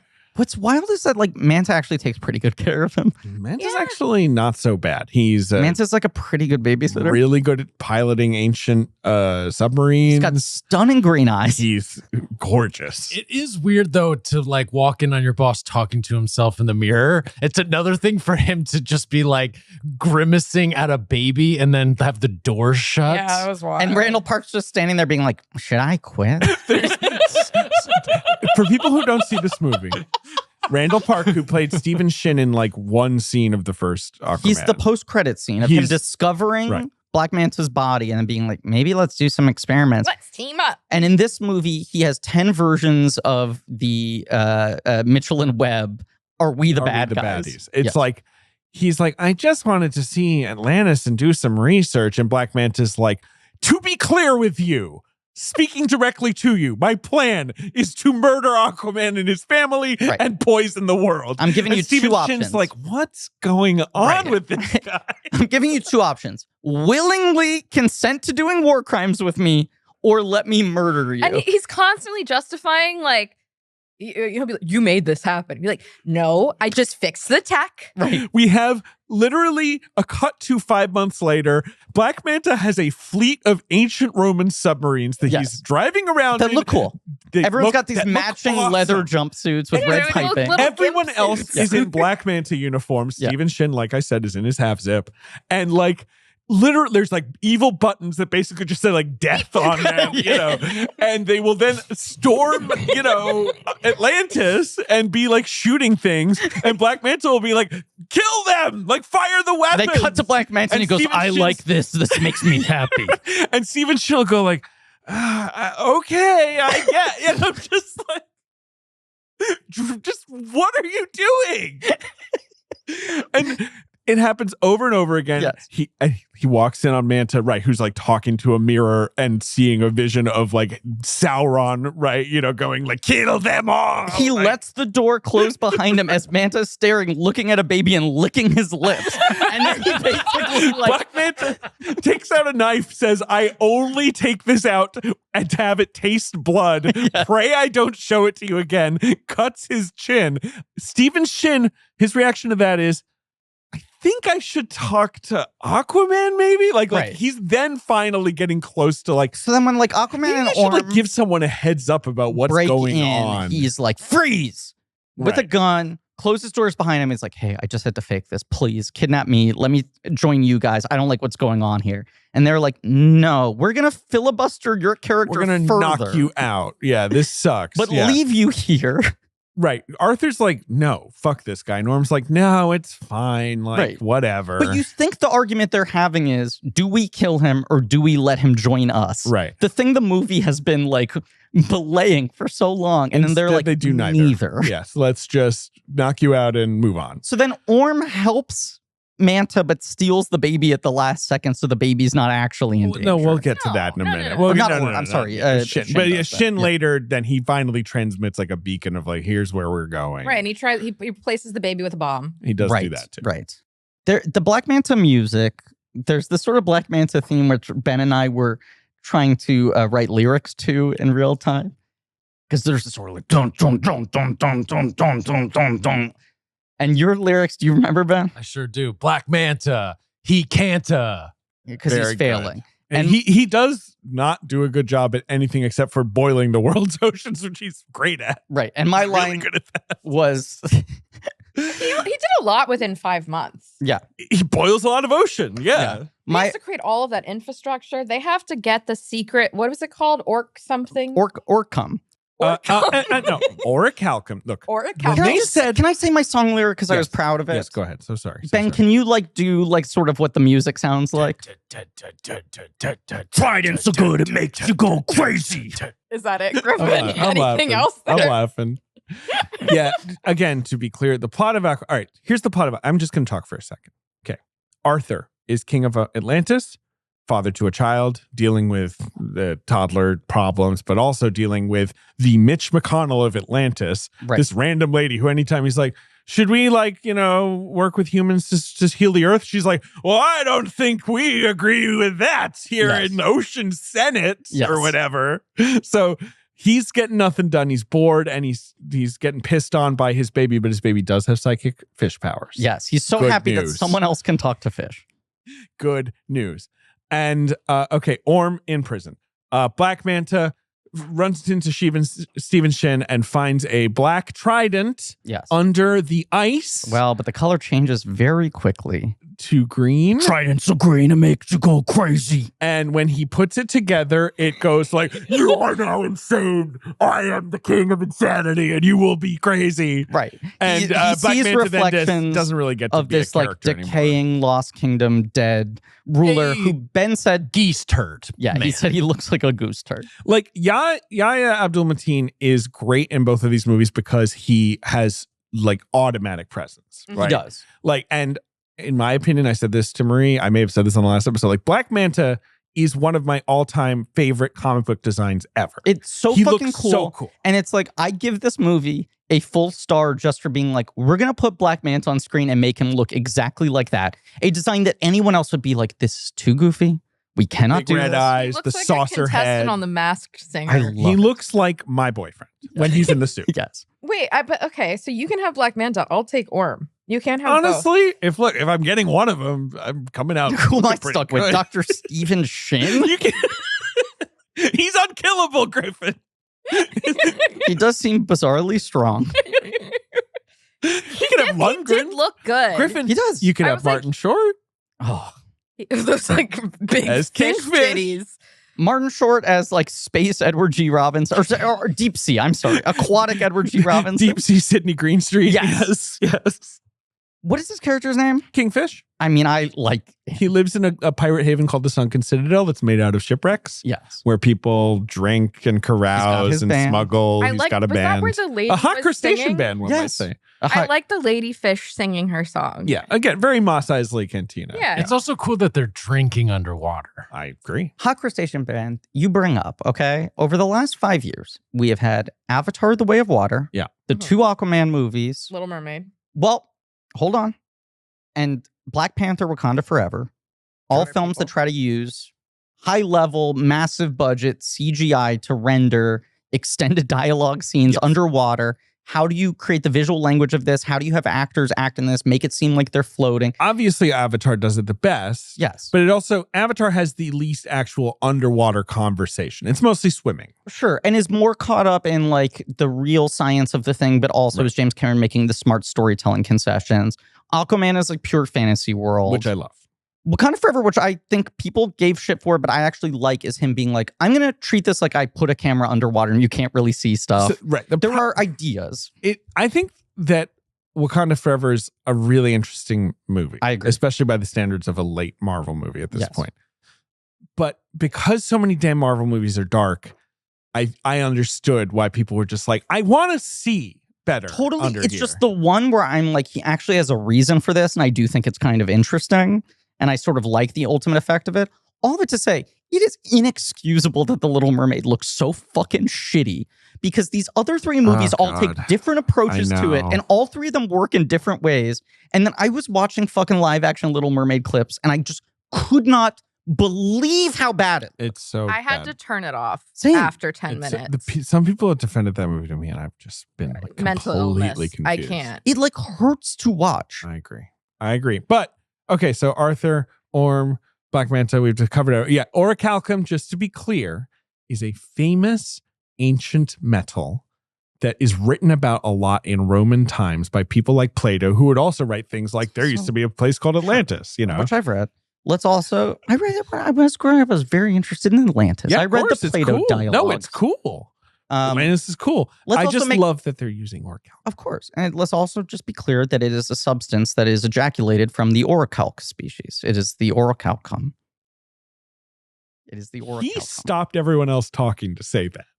And I also reminded you that I'm very smart and I read the Plato dialogues. So there's this sort of early preamble-y thing of all of this setup, and then it's like 5 months later, Mhm. the oceans are boiling. climate change is going wild in America, in the earth. Some really bad news anchors are delivering, some like 5 minutes of work news anchors are like, breaking news. Scenes It's are hot. rising around Shot the world. real time as we're watching the movie. Exactly. Uh, And so Arthur decides, like, fuck this. Like, I can never get anything done as a king. The Senate is deadlocked, and the Senate, the council of whatever. Yeah, but also, like, they had, like, the borders of Atlantis breached for the first time in 100 generations. Yes. He's looking for the orichalcum. There's a big fight, yes, in Atlantis. And so he goes to get Orm. Can I say Out one of reason prison. why I think the comedy doesn't work in this movie, aside from me disliking Jason Momoa's whole Momoa's comedy something. thing? Okay, what? There is the weirdness in the setup of this, of like most movies like this are like, there is one guy who could help you, but you're not going to like it. Yeah. And then it cuts to Momoa being like, no way, absolutely not. Under no circumstances. I hate that guy. He gets Orm out of prison. Orm's like, fuck you. He's like, I'm not happy about it either, but we have to work here. It does feel like a miscalculation that Aquaman is like, you know who I should get for this? Orm. And everyone's like, fucking Orm? No. And he's like, look, I don't like him either, but I want to get him.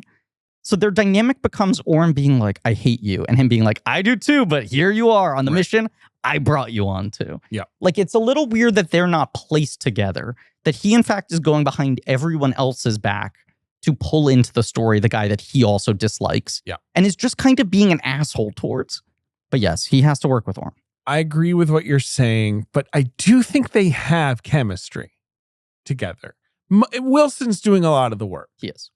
But they are, when Wilson's in the movie, it just feels way something. more alive. There's something. That was your take too, Marie, I feel. Oh, yeah. Anytime Orm's on screen, the movie's cooking. Yeah. Or Marius, the Ocean Master. So, oh God. Okay. I love that. We're so stupid. I We're love dumb. I love the shot when they're like sort of explaining what happened in between the 5 years of Aquaman 1 and Aquaman 2. You see, like, her giving birth to CG baby in the water. Sure.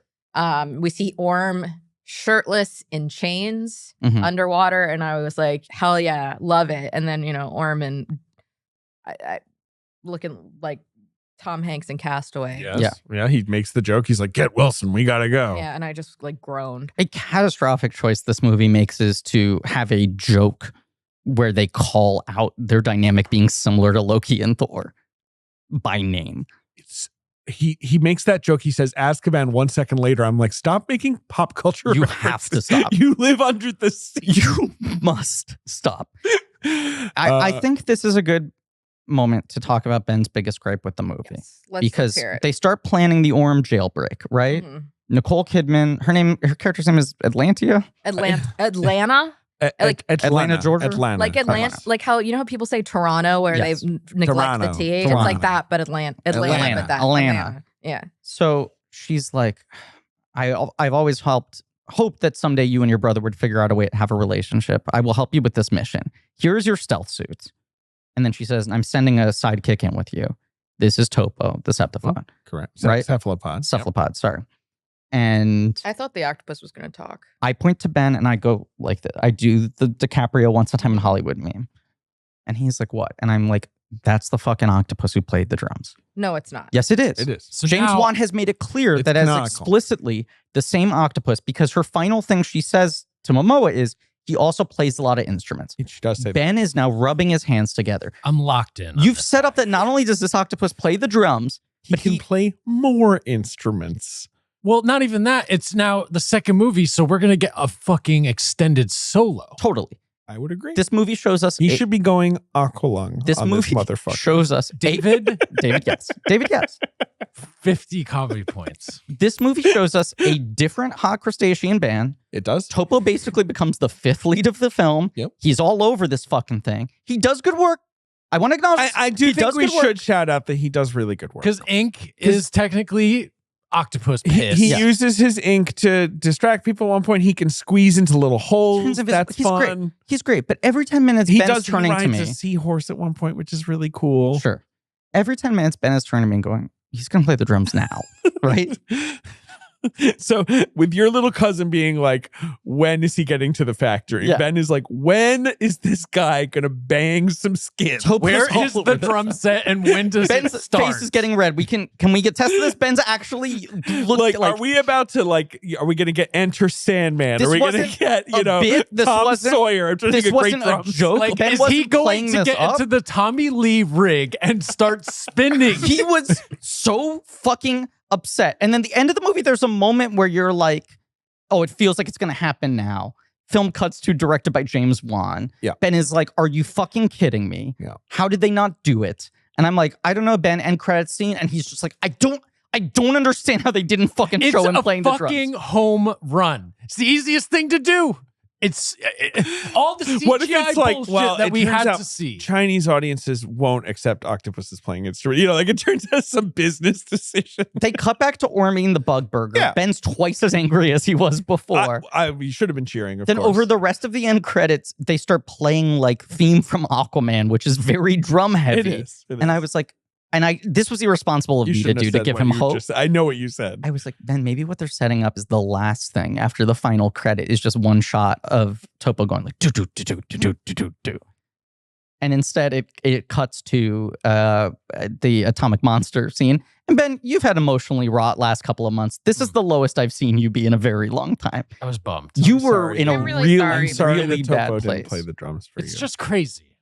It's Well, just a crazy but he wasn't- miscalculation. He wasn't doing a bit at all. He was so angry. He's like sitting there and he was like, do they not understand that's a home run? Okay, so I'm guessing that means you didn't really like the seahorse riding, or like you couldn't really enjoy.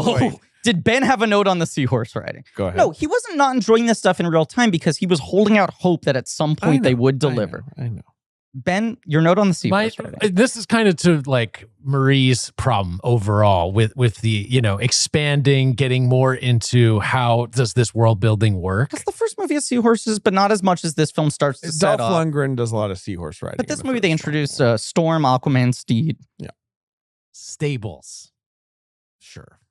Well, again, What's up? Ben, your overall note of a documentary about this is a good one, because that's what I want. I want Right. David Attenborough's voice calmly Same. taking me through 100 every level of million Atlantean percent. society. Yes, Yes. that's what I want. Ben asked a huge question while we were talking about the seahorses. Do you remember? Remind me. Wet hay? Question mark. I mean, look, Wilson eating the bugs, Mhm. and Arthur makes Orm eat a bug, being Sure. like, "This is what humans eat." Did prompt the question of like, yeah, what do they eat down there? Do we ever really get into that? No. What are they eating under But the sea? they wouldn't eat fish. They're friends with them. They're friends. Maybe they do though. I don't know. I mean, they don't eat cheeseburgers. They I'll don't tell you eat that much. cheeseburgers. No. Wow. I have no idea. Guess we have to get James Gunn on the phone. Yeah. Aquaman 3, green light it. We need octopus drums. We need wet hay. We need answers on food. Anything else? No. Okay, fine. You're happy with those I three want to things? see all versions of Batman scenes. I want to see the Pattinson Right. scenes they shot. Yeah, everybody. Did Clooney give you 5 minutes? Right. But you're just like, where could this Have I told fit you in? that when I saw The Flash, I Uh-huh. saw an unfinished version of it Yes. where the end of the movie was just Ezra Miller saying, who the fuck is are you? this? Right. Or whatever, which is what he says. Who the right? fuck are you? But Yeah. then there was no cut to the other side Correct. where it's George Clooney. Yes. There was just nobody. And I thought that was a really funny decision, because I'm like, there's so many Batmans it could be. Yeah. It's funny. Like Right. that we don't even see it. And also unclear if the reason they didn't show you the rest of it is because they didn't want that to leak out or they hadn't shot it No, yet. I think they hadn't, decided on who it was actually going to be. And then Yeah. like the Clooney gag, I'm like, yeah, that's kind of funny because he's like one of the most forgotten Batmen. But like, I don't know if we need that. But Well, whatever. look, this is my biggest gripe with The Flash is like you're bringing Michael Keaton back as Batman and you're not bringing in any of the Burton energy. What we have nostalgia for is not just that guy playing Batman, it's that whole world. I think he's hot as hell in this. He is hot as hell in the movie, and I think he does good work, but I also think it kind of misunderstands the value of him as Batman. And I think similarly, Scott Garrett in Podcast The Ride, our friend, talked about like when Clooney comes in at the end of Flash, you're like, this means nothing. This is not Joel Schumacher Batman. This is George Clooney in an espresso ad. Right. This He doesn't is even just- look like Batman. Right. This is just saying, hey, remember that George Clooney once played Batman. That's why I think my version It's funnier. unintentionally works I agree. better. Look, the important thing is that they fight Black Manta and they liberate him from the fucking trident. Look, I don't want to sound like an easy lay, but what happens in the last 40 minutes of this movie? I have no idea. I thought a lot of it looked cool. It looks great. Gentlemen, Fighting six. is cool, right? The Yeah. jetpack on Manta, especially. I love the usage of that. Yeah. I think there's really fun moments. Like I The think fighting Patrick with the Wilson. jetpack's cool.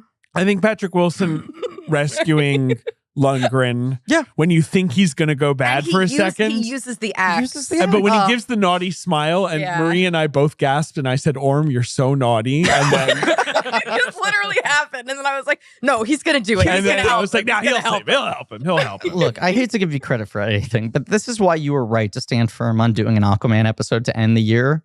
Being able to say Orm 20 minutes Orm, for 20 minutes of a recording, Orm. instant gold. he's so naughty. I liked the beats of the final sequence. Like it's like, okay, Orm grabs the trident. He is then tempted by evil, obviously. Sure. Right? And then Aquaman grabs the trident. He is tempted by his own kind of like self-doubt or whatever, Yeah. right? And also want, like, he's just like, his stuff is clean. Right. Like, he makes action that is legible on screen, even when there's a lot of CGI goop in business. I agree.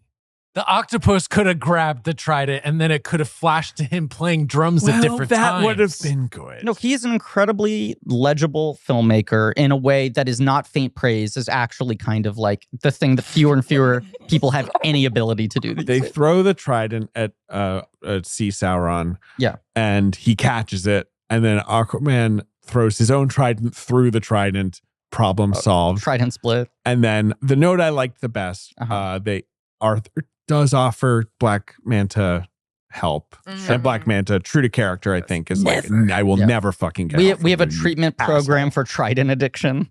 We have our own trident Narcan we can prescribe you. And then, the end of the movie is fucking Arthur being like introducing himself to the United Nations. And I'm just like, I can't believe this is how this ends. I don't see a lot of these movies. And Sure. by these movies, Black Panther I has the mean- exact same ending. Yes. Yeah. I mean, like, It's insane. It's insane. major comic Sure. book movies. I did see Black Panther. Yeah. And I'm like, this Well, is just, Yeah, It's just the same it's fucking literally the ending. same And also, thing. again, It's the- I'm just it's like, we're a secret world that has advanced technology that no one knows about, and we should Right. share it with the rest of the human world. And then I'm going to make a speech at the also- UN. why- That's literally Also, what this happens. movie in was Black supposed to come out before Wakanda Forever. also, that's true. But also, like, don't they know who he is? He's in the Justice League. Does Right. that matter? I mean, but this is all the DC Universe shit where it's just like, it has never clearly been set up what the rest of the world's relationship is to any of this. And in any movie you're watching, what is or isn't canon. If Atlantis revealed itself and the guy speaking, when he was done, went, ha ha, and dropped the mic, Yeah. I'd be like, Fuck these What the people. It's so fuck? rude. Yeah. Also, was that supposed to be a deliberate reference to Iron Man? I don't know. Because doesn't Iron Man 1 end with him giving a It press is- conference and it goes, yes. I am Aquaman? Yeah, or I am Iron it's Man? a deliberate reference to Iron Yes. Man. It's probably one of the many great bits that Jason Momoa came up with in his great scriptment that I'm sure is so good. It's so good. But like Um, this, Farewell. That's what we have to Bye. say. Goodbye to Aquaman. I've enjoyed a lot of my time with you. Goodbye to the DC universe. okay, let's Thank you, all Marie, put our for this hands up. Aquaman action Let's figure all put that our I'm now hands up playing with. and then push down on the handle to flush.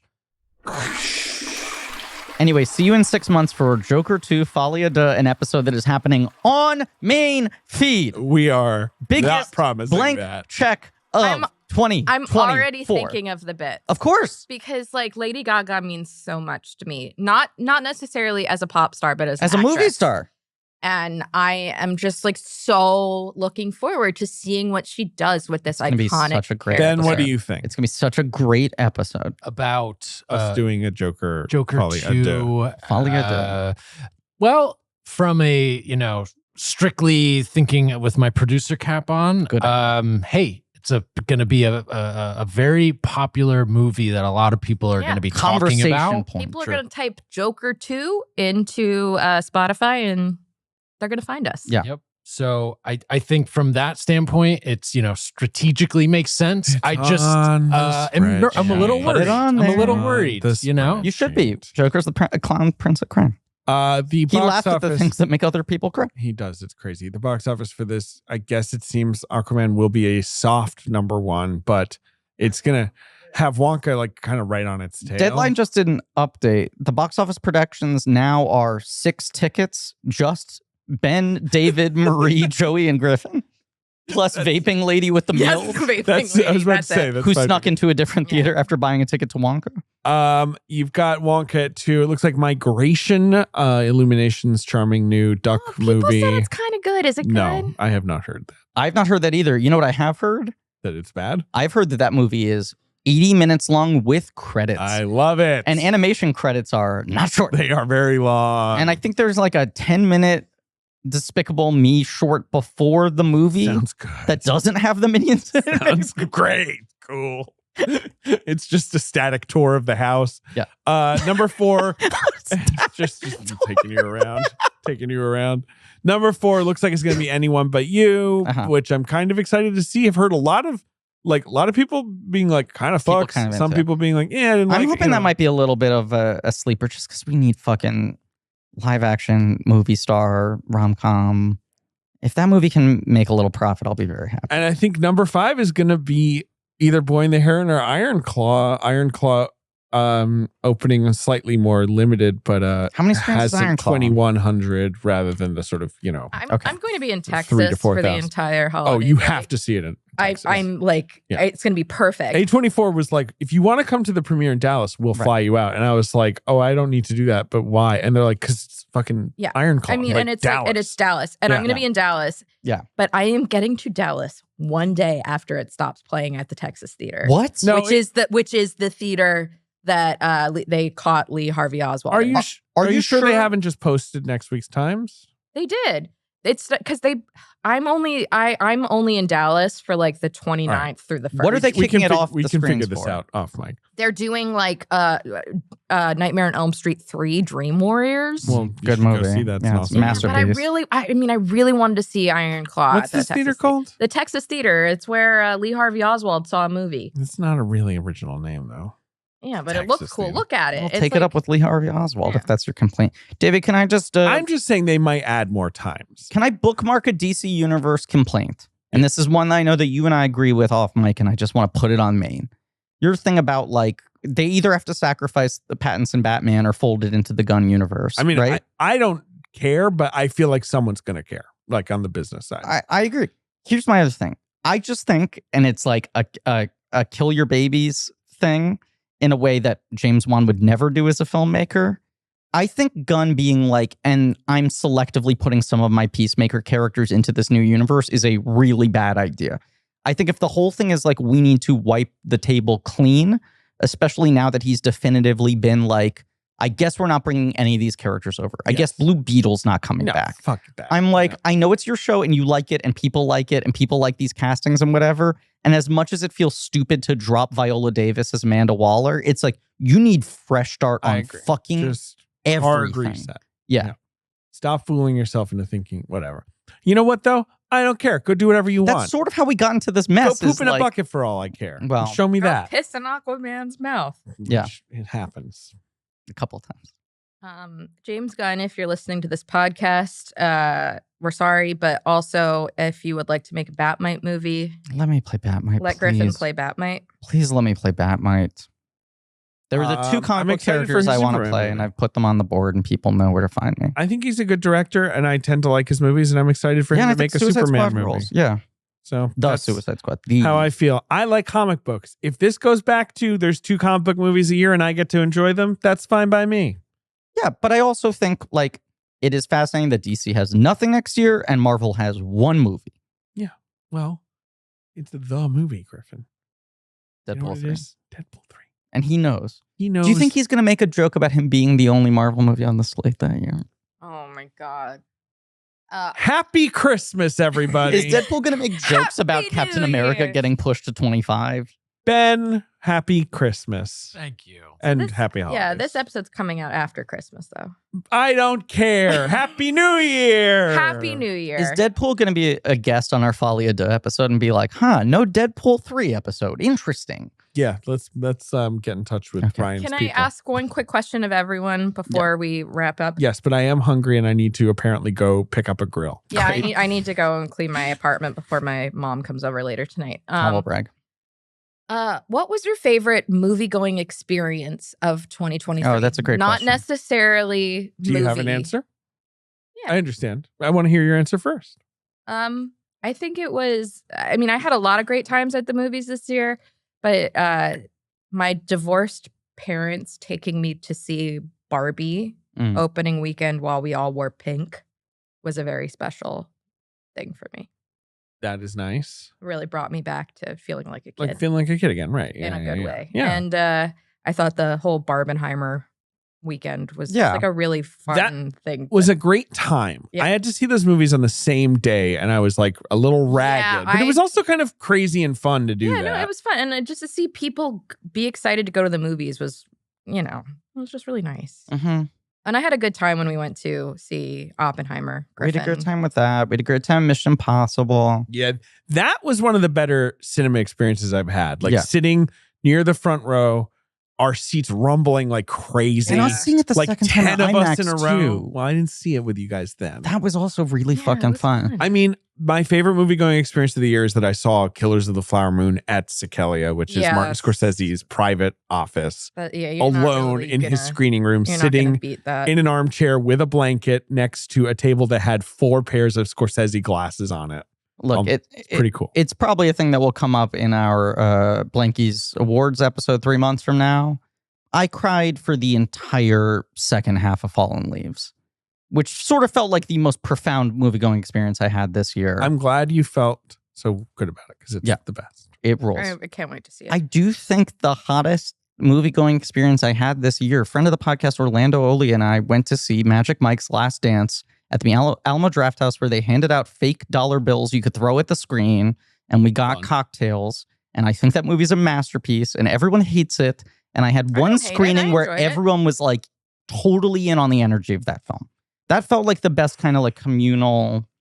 It's always good to have that just a perfect crowd for. Yeah. That movie rules. What was your favorite? Well, I'm trying to remember a movie I went to see with my girlfriend because I feel like I should be shouting that experience out. She's the best. She's a great person. She's the best. I can't think of it. So whatever. I'm just going to say I enjoyed seeing Aquaman 2 last night. Spider-Man Across Spider-Verse. Fucking great. That was a big one. I felt like a kid again or something. I will say I saw that at the Williamsburg Cinema opening weekend, and that movie makes a lot of very specific New York jokes and Brooklyn jokes. And every time it did, it was as if like the fucking boss made a Jersey call out, like on stage at like the MetLife Arena or something. Like the house was just so into like, yeah, Miles Morales is our guy. I'm trying to think of other really, because like I see so many of my movies in screenings, which is a great privilege I get to have. But then you sometimes will lack the like, what you're talking about. Mm-hmm. Oh, he listened to him go, and then, but like Dungeons and Dragons, I saw by myself on a random like Saturday. And I was in the same theater as you, and we only figured it out after the fact. At the Regal Essex. I was in the second row. You were in the second to last row. We realized we had been at the same showing. I was just like vibrating out of my seat. We didn't, by the way, like run into each other afterwards. We just like an hour later. I saw it. And I was like, I saw it too. Where did you see it? What time? Which screen number? And Marie's yelling at us like, you guys didn't realize? Yeah. Anyway. You know. We had a fun time when we saw No Hard Feelings because that was at the end of our like crazy celebrity day that we had, Griffin. We had a fun We had a really fun day. Yeah, I don't know. The movies are back. They are. They're back as hell. Great year for it is a great American popular cinema. Like, yeah. It's this year where it's actually been so stressed. I'm realizing how much stress the lists have made because it's like, am I supposed to ignore like the 10 to 15 juggernaut filmmakers all releasing something really interesting this year? You had written up a 10 that like acknowledged all 10, and then you sent to your editor like should I just like fucking freestyle and not feel the need to like hit all the big notes? and did a list that was kind of half and half. I called it my mullet list because it was serious up front and silly in the back. Because like the top 4 was like Oppenheimer, Flower Moon, Boy in the Hair, and Asteroid City. Sure. And then I tried to just put other things that I found interesting or fun at the back half of it. And while then in the article also saying like, but by the way, like Fincher, Mann, Haynes, Yeah. all the, Payne, all these guys I love made movies I thought were great. Like, there's a lot of big movies this year. Soderbergh, fucking, I can keep going. Mission Impossible, like whatever. Zone of Interest, like, It was a great year. I think we're going to have a good Oscars. I hope so. And I think it's also been a great year for Blank Check. Well, yeah, it has. Yeah, no, it has. It really It's been a great year for Blank David Check. was really talking us up over text the other day. I was just like, we fucking did Buster Keaton. Like, that's something we couldn't have done years ago. Yeah. That went well, but then like they throw us a meatball like Fincher over the plate and we smashed it into the fucking Park upper Chan-wook deck. was like not something we expected people to vote for, and I think it was really fun. Yeah. Boyle's a guy you've wanted to do forever. Exactly. What a blast. Yeah, it was a great, Anyway, so I think next overall, year, good releases get ready from for our Blank Check filmmakers. slop. Yeah, we next are year. phoning Trash. it in. Woo! You are going to get dot matrix ass faxes. Of Naughty this number podcast. 9 for Blank Check. every episode is going to be under 90 minutes. Yeah. Be still my heart. How long's this one? Long. We're cutting out a bunch, but how long is it? Yeah, give or take some cuts here and there. I'd say we're still in the 3-hour range. Well, Take us out. We're giving the people a meal. Wonkquaman. Wonkquaman. This is a Wonkquaman. final Christmas feast because, of course, this is the episode coming out after the 1 week off. Yep. And then next week, Ferrari. Yep, with Bill Good. That's a great episode. Week On a after that, very interesting Streisand movie. starts. Vroom vroom.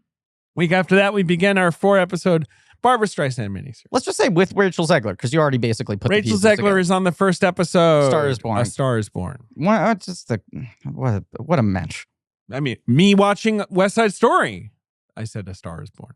About Oh, Rachel I get what Zegler. you're saying. Get it? Yes. So did I. Also, you know who came into the studio with her? Her Another boyfriend? spoiler? No. Oh. Her puppy. Named Lenny. after After Leonard Leonard Bernstein. Get out. So it's our second dog episode of Blank Check Oh my God. after Earl Hines, Mislani.